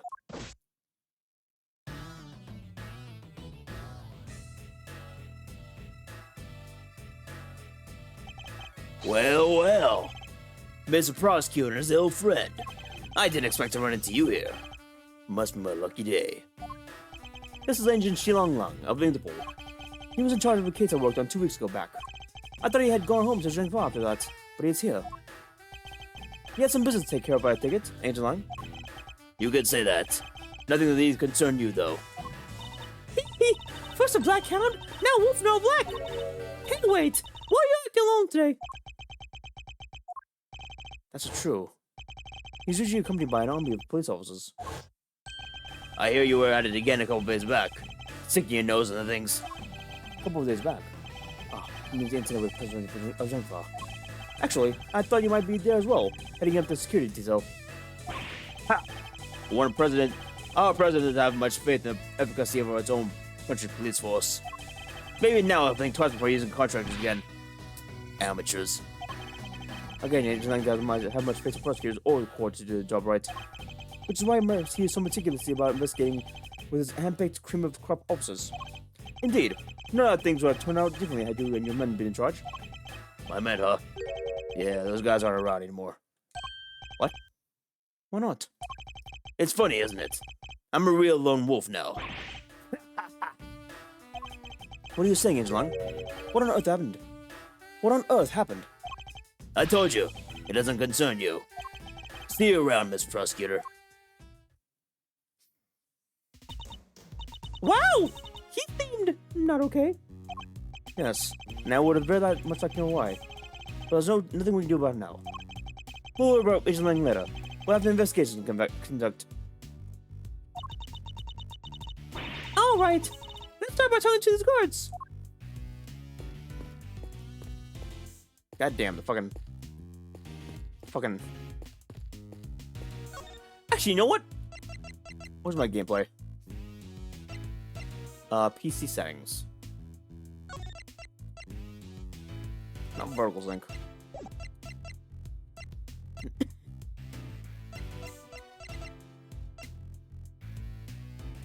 Where is the goddamn... I guess it's PC settings. I guess it's PC settings. I wanted to, like, cap the frame rate, but... I guess I can't now. Or, really, I don't want to...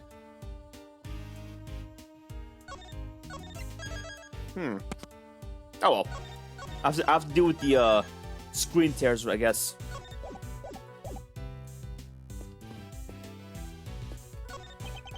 Oh, man.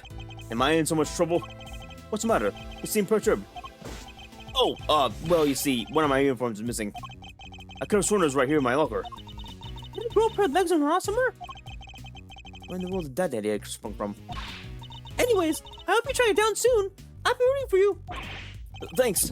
I appreciate it. Missing uniform. It's definitely worth noting.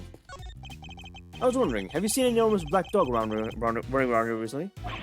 That thing? No way. If I had, I'd, well, let's just say I'd be losing a lot more than I know about the standing guard here. So, do you and your dog have some kind of history or something? No, okay. You should know when to let sleepy dogs lie. Well, that sounded it. Kenneth's dog has been spotted inside of those hay security doors. Hey! Are those my faithful assistants I see before me? Fender, and where exactly have you been? Where have I been? I've been looking for you two. Been searching high and low.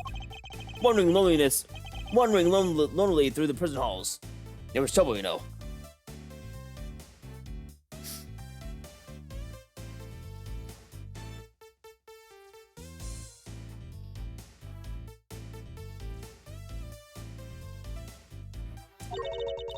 But the prison's over there on the other side of the facility, boss. So listen, I just got the lowdown on some seriously dynamite material. You want to hear it? Right? right? Seamless. I was chatting with a few guys and they told me something very interessante. Turns out the Bronxer had himself a little incident 2 days ago. Post-mortem, if you catch my drift. An incident? Simeon told me he came to visit his pal, right? Well, it happened right after they wrapped it up, when Bronco was being escorted back to his cell. It was just one of the guards, and he was handcuffed, obviously. And he was handcuffed, ups. They made it back, and the guard was taking off his handcuffs when the Bronxer clobbered him, knocked the poor guy out cold. Sounds like it might have been the prelude to a jailbreak. Cause when the other guys showed up, they couldn't find their comrade's keys. Were there any rumblings about Knight attempting to escape? That's a bit of the fries all along. There were none. He just signed a cell, then turned dead. And what's more, he swore right to the end that he'd never stole the keys. They turned his cell inside out too, but no dice. God, I was so shocked. What did they have to say? Nothing. Poor guy was still out when they took him to the hospital. Word is, he's still there. So, somebody around and tell us what really happened.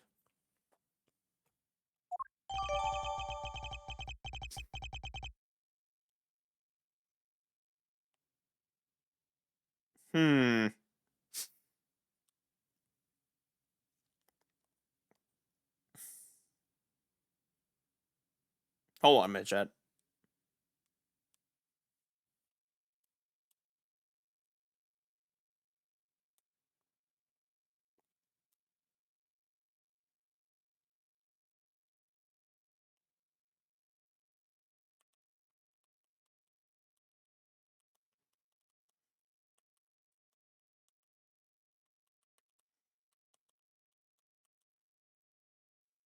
Hold on.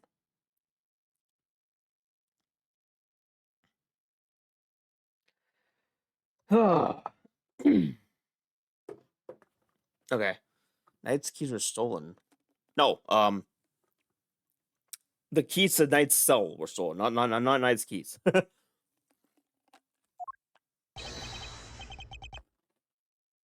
Wanda, it's you losers. That's all we need. Yeah, it's you losers. Why are you still hanging around here like a back smell? Hey there, little buddy. Listen, Miles here is working for me now as associates. Nonsense! You're all just here to cause trouble and turn my investigation into a fart! Eustace means farce, of course. A simple slip of the tongue. Seemed like a reasonably apt choice of words to me. Judge Gavel, great to see you again. I know who you are. You're Simeon Saint's attorney. Guilty as charged. Now we've broken knives. How about a friendly? No, not. I'm totally cool either way. Now, if I remember correctly, that Mr. Edgeworth has joined the defense team. Yep, and me too. We're officially employees of Edgeworth & Co. But a prosecutor is a public servant. You would draw your sword on the goddess for the work of personal gain. It's not for problem if I'm getting paid, though, correct? Exactly, what he said. Miles here is just a volunteer. We're all about the pro bono stuff over here at Edgeworth & Co. How wonderful. So you all work without word. The goddess would surely approve.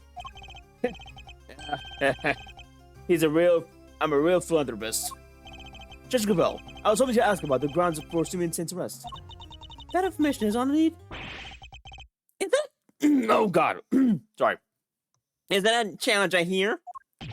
No, I was just asking Judge Gavel. I'm always ready for a little verbal combat. To show you what it really takes to be a real wiener. How is it verbal combat if you won't let me speak? Spell. This could prove useful. Fine. We'll do as you suggest. Now, if you could begin by telling us why Mrs. Sin was arrested. There will be no need for that. Eustace, we should... Not now, Gavel. Watch and wonder. As I put this pathetic prosecutor in his place, he's going to run rings around me. I think you're going to say that you will be the one running rings around me. And I will. So badly that your ears will be ringing. Prepare to be humble, Edgeworth. Oh, God. Oh, God. Here, let's... Okay. All right. Time to rebuttal the wiener, I guess. Reason for arrest. You don't know why I arrested the man? It's simple. Simple. I found evidence. Evidence of him all over the thing. That's actually, wow, shit. They're actually using the same music. They're using the same music. Damn. How's that for some weirdly incontrovertible, conclusive proof? And who saw the truth first? Why, me, of course. Wiener by name, wiener by nature. Where do I even begin? Where do I even begin? Look at you, utterly lost for words in the face of such mastery. I'll take your silence as yet another win. Honestly, has he ever shut up? You said that you were the one who arrested Mr. Saint. But do you even have the authority to do so, Mr. Wiener? Well, obviously, it was the police who actually arrested him. But I told him to do it, so I think I claim the credit, don't you? Of course that's what he means. Huh. This is clearly going to take a while. Ashamedly. Given that I'm much more interested in what Judge Bell is thinking over there. Oh boy. Oh, okay, let's do this. Hold it! I'm just checking, but you do know who was the arrested, correct? Eh? Is this some kind of joke? Of course I know who arrested. It was Simeon Saint. Good to know he remembers that much at least. Hold it! Rock solid, you say? I'm impressed. Hold on. I know what you're doing here. You're trying to butter me up. Well, it might work on the chumps you made in court. But it won't work on me. The evidence was found, it's certainly damning, rather damning for Mr. Saint. Perhaps you should tell Mr. Edgeworth about it, Eustace. Damning was right. And it was just on the strength of that evidence I decided to arrest him. Hold it! Evidence of him was all over the thing. Could you be a little more specific, Mr. Winter? Do I really have to spell it off for you, Edgeworth? I hope that you can put 2 and 2 together. Stop messing around. The onus is on you to provide a comprehensible testimony. Come now, Eustace. I'm sure Mr. Edgeworth and his friends will be very interested in learning how to crack the case. They certainly look keen to hear about it. Fine, if you insist. I'll fill in the gaps. Brace yourselves because this is gonna blow your tiny little minds. I bet you didn't even know, but the victim had, wait for it, a chest set with him. And that chest set was covered in fingerprints of a certain Mr. Simeon Saint. Praise be to the goddess of justice for the insight she offers, and congratulations once again, Miss Eustace. You may not object to Eustace amending his testimony, I trust, Mr. Edgeworth? No. By all means, please do. Hold it! But you weren't the only one who actually found his prints, were you? Of course not. I'm a prosecutor. I leave the dirty work to forensics. The fingerprints are certainly a problem. But then, that chest set was. I should take another look at the evidence. Hold it! The only incontrovertible fact here is that you don't know how to give proper testimony. What are you talking about? It's not my fault you can't keep up. Perhaps I should be as bold as to offer some additional details. The only fingerprints found at the scene belong to the guards, the prisoner, The victim, and Mr. Saint. I think you'll agree that Mr. Fane was the only prince who had no business being there. Yes, exactly. Now do you get it, Edgeworth? I do, but I'm not so sure about you.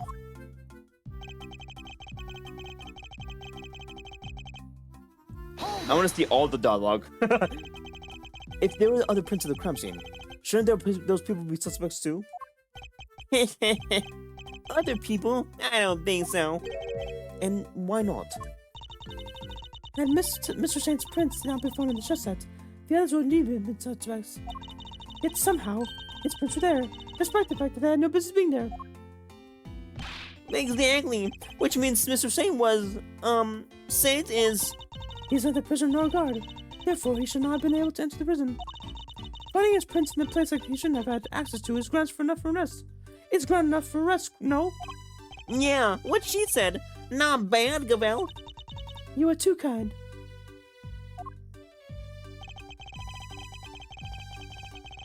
Hold it! You said that first, and I suppose you proved that. I made the connection the moment I saw the scene of the crime. It was landing fast. It was landing fast, Detective Leap. What more evidence do you need? Well, you haven't given me any evidence at all so far, so. You still don't get it, do you? Well, don't worry. We can't all be born wieners. I'm not sure we want to get whatever he is talking about. Oh my god. I got it. I got a fucking... It's funny. I got an achievement for that. That's funny. Hold it! Are you sure you mean late years, Mr. Winter?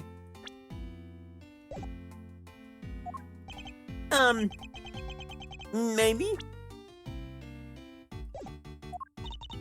Light years are a measure of distance, not time.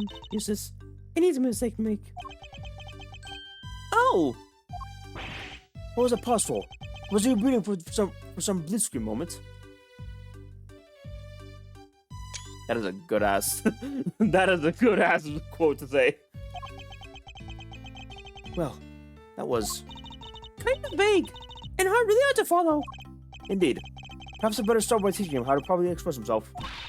Don't hold back, Miss Edgeworth. Knock him into shape.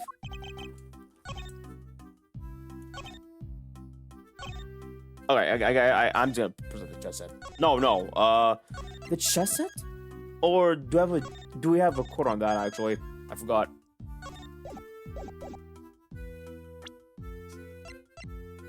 Okay, I guess it's chess set. Objection!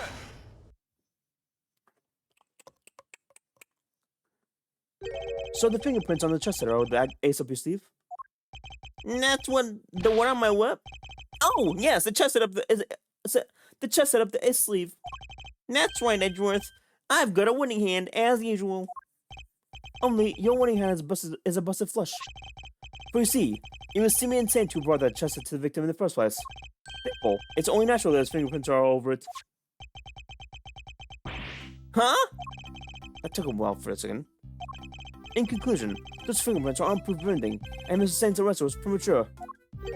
Premature? The incident took place here within the walls of this facility. And being neither a guard nor prisoner, it makes very little sense to suspect Mr. Saint. Oh! Ah! Now what? I think you might be the premature one here, Edgeworth. And think you were the one who was accusing me of being hasty. Did he only just work out what the word means? Sure, I identify Mr. Saint as suspected like faster than pretty much anybody else. And they won the race that came to picking out the crucial evidence too. I'm quick on the draw, you see. But hasty, not at all. You're right that Mr. Saint isn't guard or prisoner here, but he was... Eustace? Just Gavel. But out, Gavel. I have him right where I want him. Forgive me, Eustace, but if I may, while the particulars of the suspect are indeed fascinating, don't we have something a little more impressive to share with the prosecutor? Something more impressive? If you wouldn't mind, Miss Edgeworth. Eustace made an ingenious deduction concerning the murder weapon. Perhaps you'd like to hear it. Yes, of course, that's well remembered, Gavel. Listen to this, Edgeworth, and prepare to be amazed. Objection! Will this ingenious deduction explain why Mr. Saint was arrested? Let's just say you won't be disappointed. Just Gavel deliberately diverted the conversation away from the line of questioning. What exactly is she up to?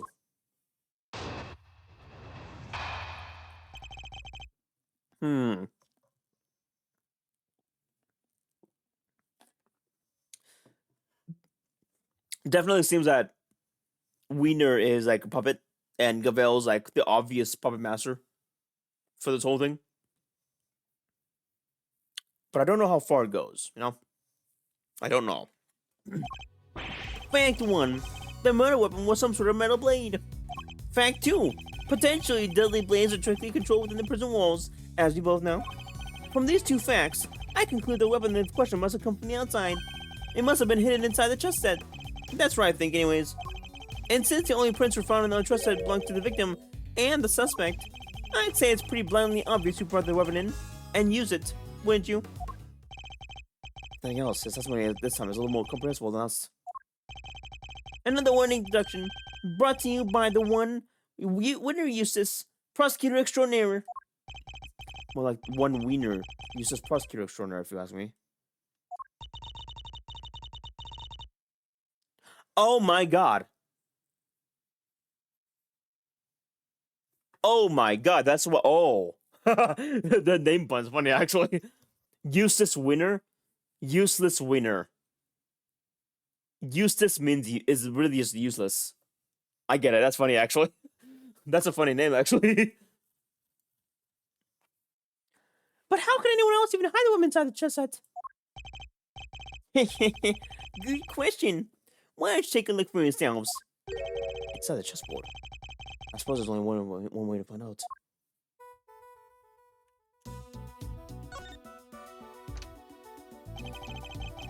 There's nothing in here but chess pieces. That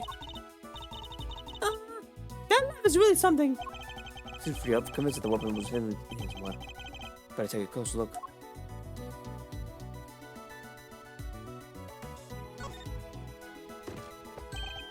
What? This is finding up top almost like a trap door. What? Wow!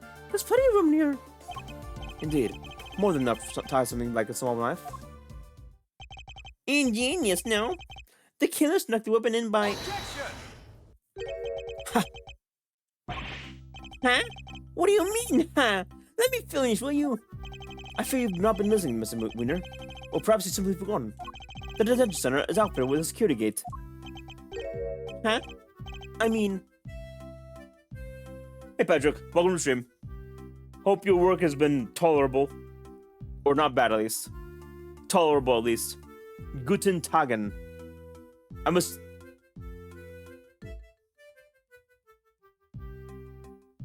Guten Tagen. What's Tagen mean? I guess night? Good evening? Because I think Guten means good. If I remember correctly. I don't want to talk about work. Don't worry about it. Don't worry about it. Don't worry about it. Huh? I mean, yeah, and... The security gate also acts as a metal detector uses. We must pass through the one another. We must pass through another one of the on the way inside the prison itself, remember? I think it's good day.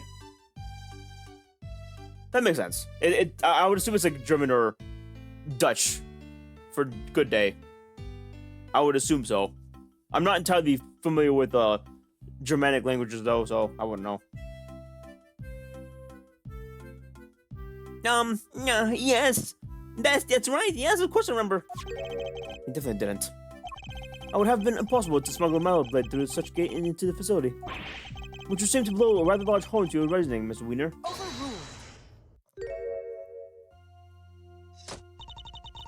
This gate is only used to scan people. Any items to bring into this facility are only subjected by a cursory check. Are you telling me that the Chester wasn't put through the metal detector? It should have been. Alas, it seems the gods have grown a little lax in that regard of late. Okay. I don't know how to say this, spell it. I was being funny. No worries. I get it. No worries. Very good. Thank you, Gavel. It was my pleasure. Now, Miss Edgeworth, if you'd be so kind as to begin cross-examination. Cross-examination? She's holding a trial. Well, no matter. Let's see how well this ingenious deduction of Mr. Winters holds up, shall we?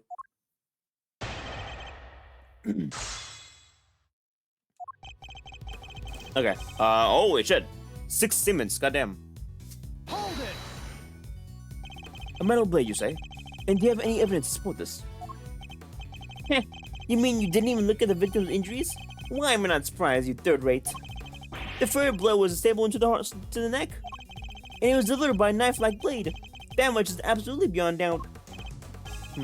It appears that not yet aware of the certain other piece of evidence. Lost for words, are we? Then all of us keep going. My brilliant deductions don't end there, you know.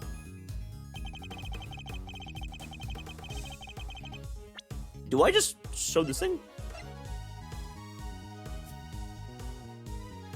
No. It wouldn't make sense. Actually, let me just see it again.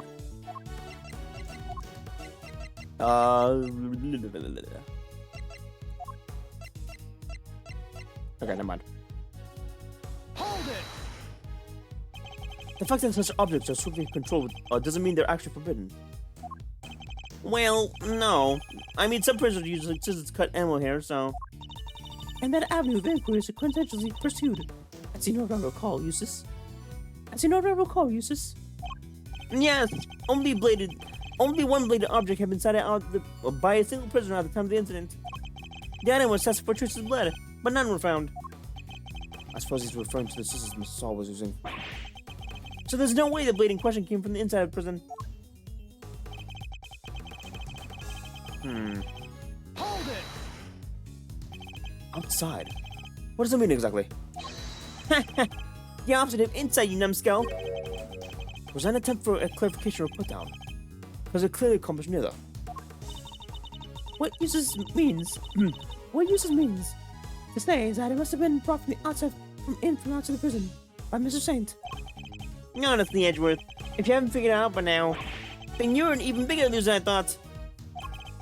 Feelings are mutual, believe me. Mr. Saint clearly brought the murder weapon into the prison. The question is how? Hold it! But no murder weapon was found at the crime scene. And there's nothing inside the crystal fort either. I'm curious, Mr. Winter. Do you have thoughts about where the weapon might be? Well, the perpetrator must have hidden it somewhere in the prison. Is that point with this claim? They hid it somewhere inside the prison. Seems unlikely. In fact, I can prove that's not the case. What evidence suggests the murder weapon is inside the prison?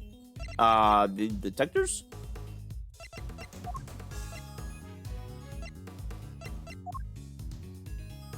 No.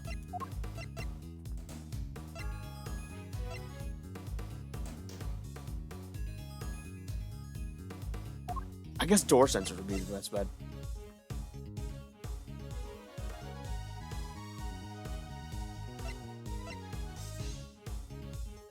Cannot be detected by the sensors.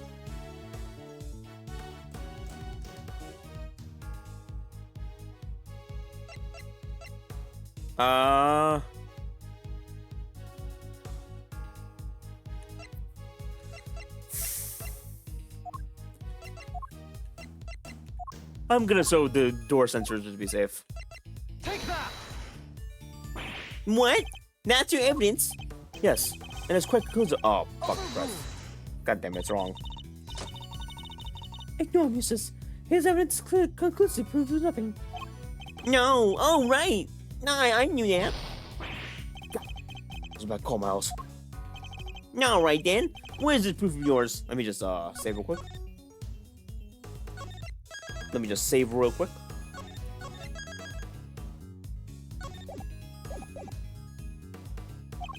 I don't have something that proves that there's no murder weapon inside of it in prison.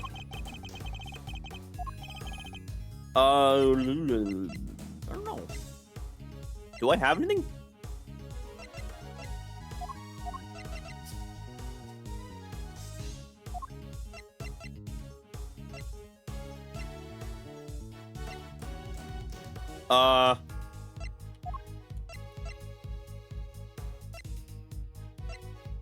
Do I just do the security gates? No, that's for the holding cells, I think. And the prison proper, okay. Take that! Nah, fuck. Overruled! I'm actually not sure what it is. I'm actually not sure what it is.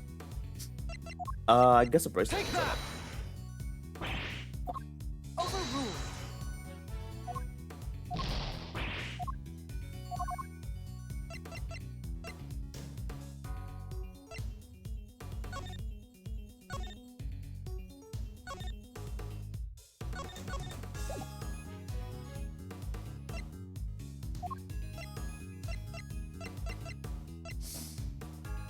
Oh. I guess a prison search. Take that! There we go. Yeah, okay. I get why. Okay. I'm sorry to worry about your memory, Mr. Winter. Didn't you and the good judge search the prison with the word of the god? And didn't you fail to find likely murder weapon? Yeah. Wow, that's a hard hit. Well, yes, but I guess we just missed it. That's all. Wow! Way to undermine yourself! Way to undermine yourself. That is a funny statement. You're saying your search wasn't entirely thorough. You, the so-called winning rookie. Stop making fun of me. Eustace, calm yourself. Breathe deeply. Do not allow your opponent to get under your skin. You're right. I'm a wiener. Why should I let a throwaway loser like Edgeworthless get here under my skin? Oh my god. He's a bitch. I'll think you'd leave my name out of this. Well, I'm Kay Faraday, and I'm A-OK. Not you two. Please. Look, it's simple.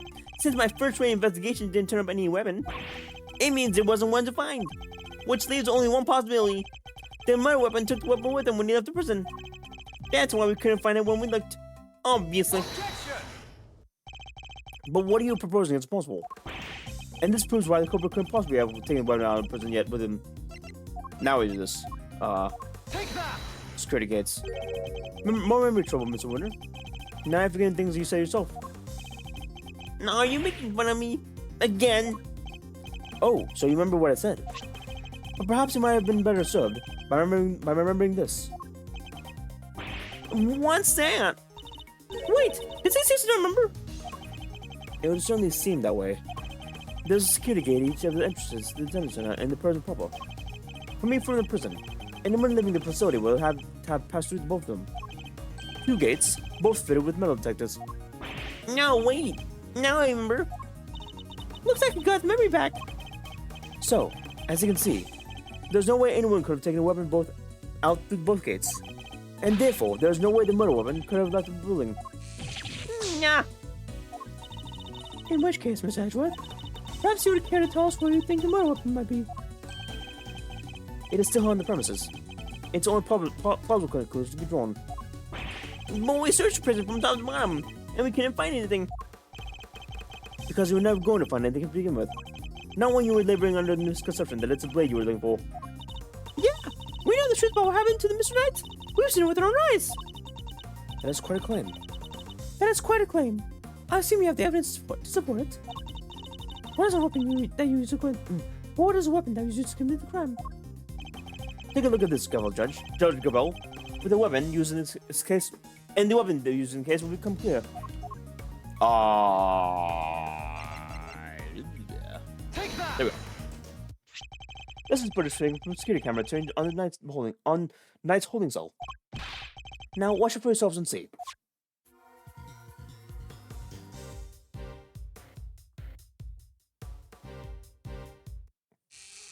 Yeah. What? That's... But how? This footage captures one when the victim was attacked by a black dog. More than sufficient proof to how he really died. Wouldn't you say? Yes, it is certainly significant. So now we know that Knight was in fact killed in his pillow by the vicious dog. A dog does move the victim's body to the prison's workshop for mortem. We know that this thanks to the eyewitnesses that saw the dog in the workshop when the body was discovered.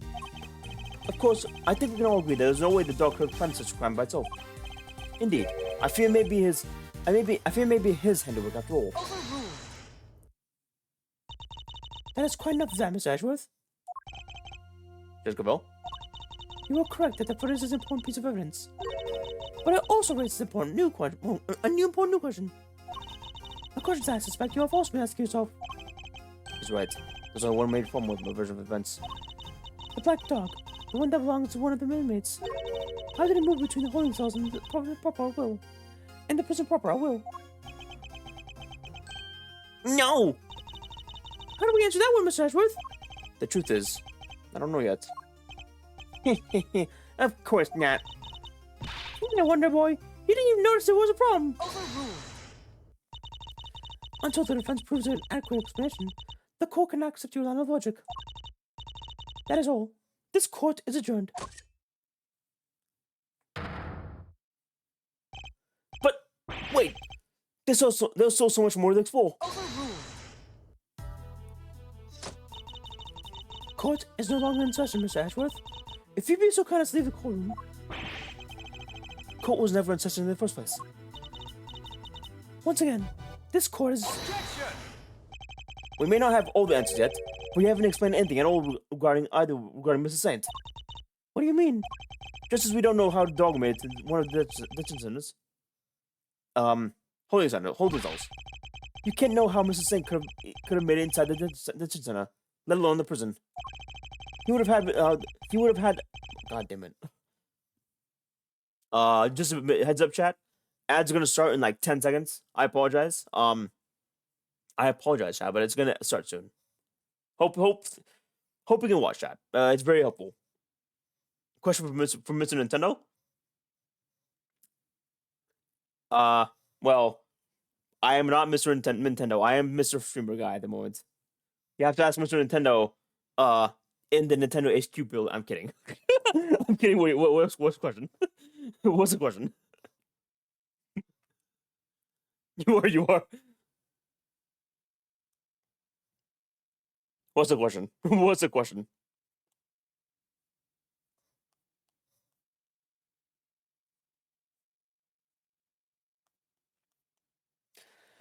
Oh, he would have had to allow. He would have been allowed as far as the victim's room to see his friend, but no further. So it's hard for me to conceive how he could have committed a crime in a place that he had no access to. Just Gavel, I believe it's your turn to provide some proof. Proof that Simeon Saint was able to enter the prison. Overruled. Are there any sales on eShop? Scribble shoes are sold for price? They're always full price, man. Literally always. Literally always full price, honestly. They rarely get get deals. There are some now and then. I think Nintendo's been pretty lenient on I think recent years, during the Switch life cycle, Nintendo's been pretty lenient on deals because like they have had games that's like that sell for like $47, but that's literally it. That's like the lowest you can find games. Not for Splatoon, not for Xenoblade, not for Zelda, not for Mario, not for Pokemon. Literally never. Literally never. Not even like during the Wii U 3DS days or weekdays they've had like ever sales. They've always been like this. Literally always. It's a shame, but we've come to accept it at this point. And honestly, it's a good business decision. It's a good business decision in that case because like you can just buy it at whatever price they have, knowing there's never be a deal. You don't have to wait for anything. So people just buy it. It's a shame, but oh well. I'm surprised you want to go with Squidbillies too, though. I would think you want to go with the latest one, the latest one. Oh, I guess I can see why you want to go with two. Ha ha ha. You wish for the court to provide you with proof. Highly irregular, but very well. What? They actually have something.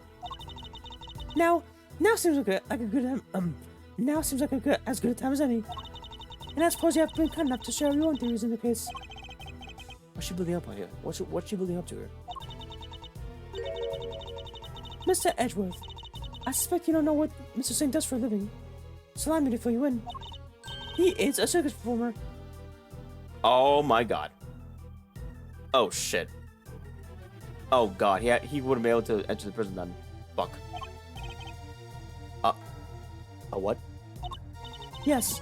Perhaps you have the very big Oh no, not the very big circus.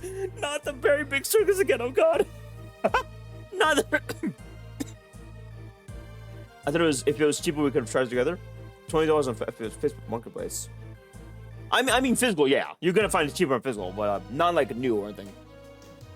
Used or like second-handed, most likely yes, you find it cheaper, but like new copies, most likely not. Before you try it together, I wouldn't mind. I wouldn't mind. The only problem with that really, is that I think I need to free some space up, actually. Actually, no. It's a cartridge. I should be fine. I should be fine with that. Although, admittedly,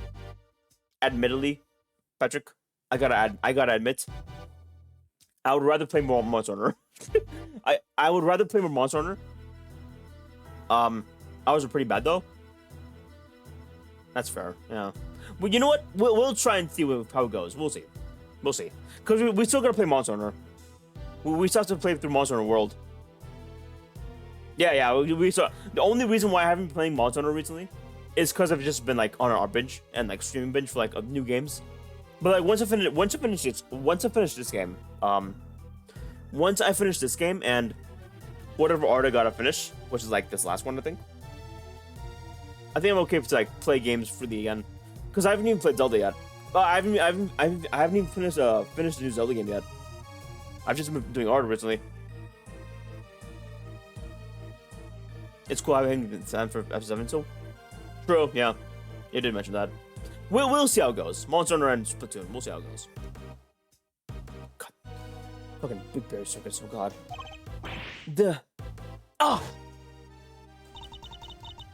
Oh God, fucking Big Berry Circus.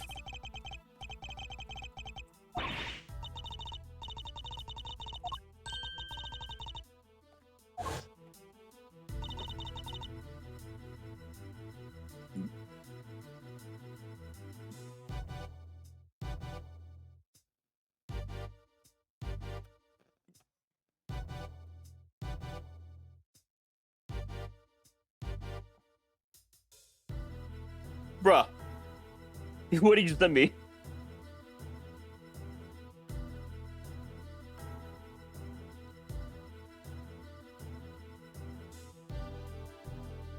Oh my God. Of course you like the Splatoon kids. Of course, dude. Of course.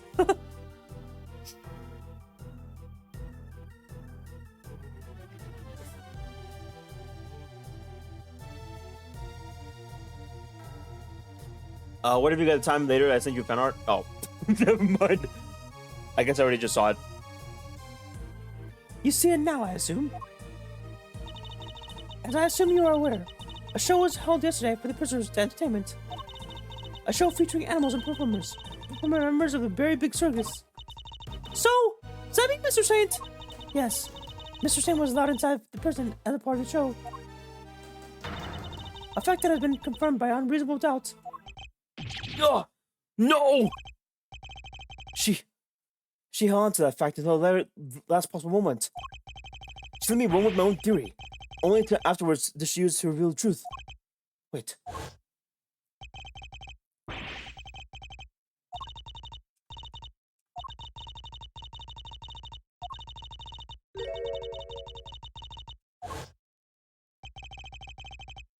That must be why she set him on to a different topic back then. I got you good, didn't I, you dirty prosecutor? Did it look like that? Yeah. Not as how do I say this quickly? Not as round. Not as round, but yes.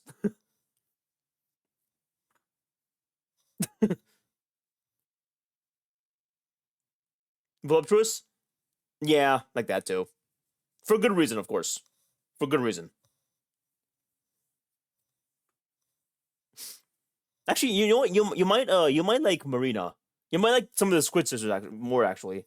Some of the Squid Sisters, some of the band members actually. Like Callie, Marie, Pearl, Marina, Shiver. I forgot the other one shit. You might like them more actually. You might. I got you good, didn't I, you third-rate prosecutor? This has nothing to do with you. Gentlemen, this court is well and truly adjourned. If I may offer a word of advice, Mr. Edgeworth, your conduct as a prosecutor is already in question. You would do well to remember that you were that you were removed from this case for that precise reason. What are you trying to say? That the committee reserves the right to confiscate you by at any time. Should you wish to retain it, you would do well to avoid cross-paths with us again. Is that a threat? The goddess of justice is compassionate, Mr. Edgeworth, but she's not endlessly forgiving. Oh, and one last thing. You are no defense attorney. Abandon this foolish pretense. Thank you for your concern, but I do not abandon anything. When I start, I finish. Well, do try to remember that two jobs are not one and the same. And as a defense attorney is expected to develop something of a bond with their client. Next time, finding out your client's real occupation might be a good place to start. Yo! Now, I really must be going. May the goddess of justice watch over you all.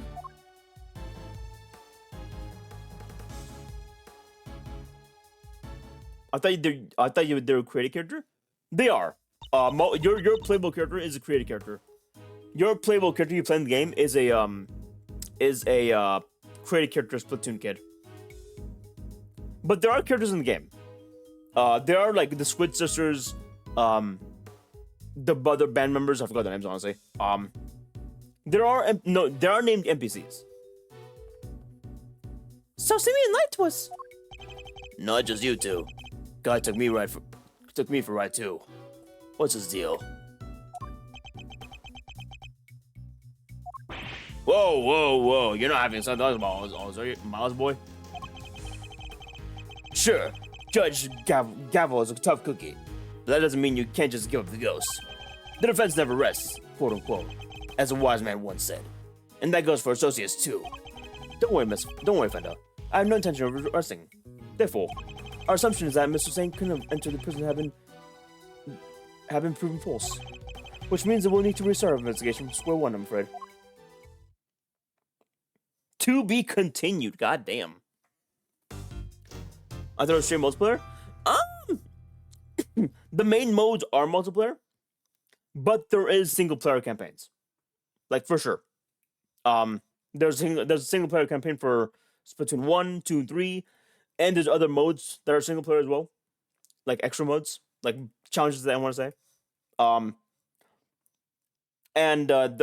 They eventually have these things called Splatfests, where you got to choose your side, and the hosts of said Splatfests are the named NPCs like Callie, Marie, Pearl, Marina, Shiver, Big Man, etc. They're all named NPCs that help you out, and you get to know. So they're pretty. Whenever you log into the game or play the game or boot the game, you get to see their faces first, because they're the ones hosting the events technically, which is really cool actually, really cool.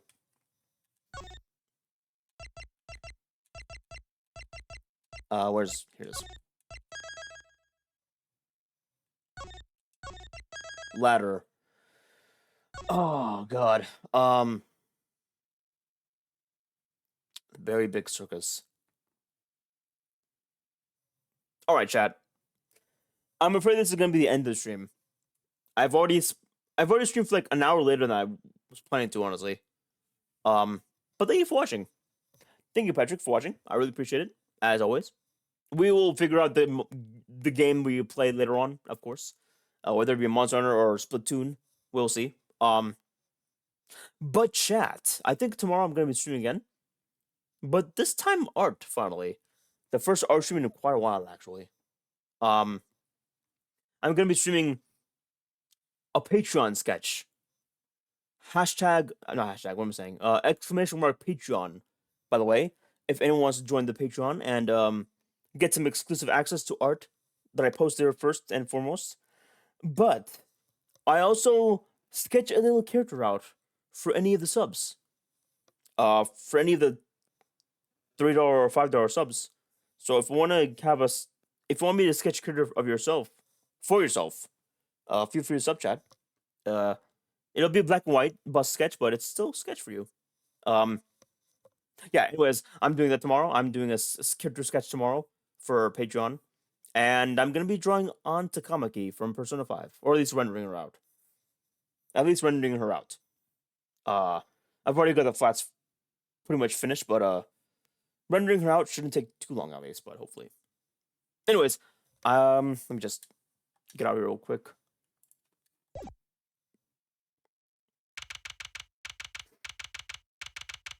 Let me just get out of this and get to the main screen real quick.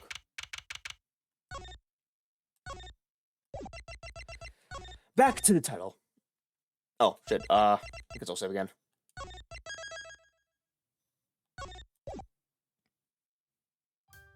Alright, chat. Once again, exclamation mark Patreon if you want to join the sub and become a sub member. And you will have a character sketch drawn for you. Whatever character you want, I will draw for you. Black and white bus sketch. Black and white bus sketch.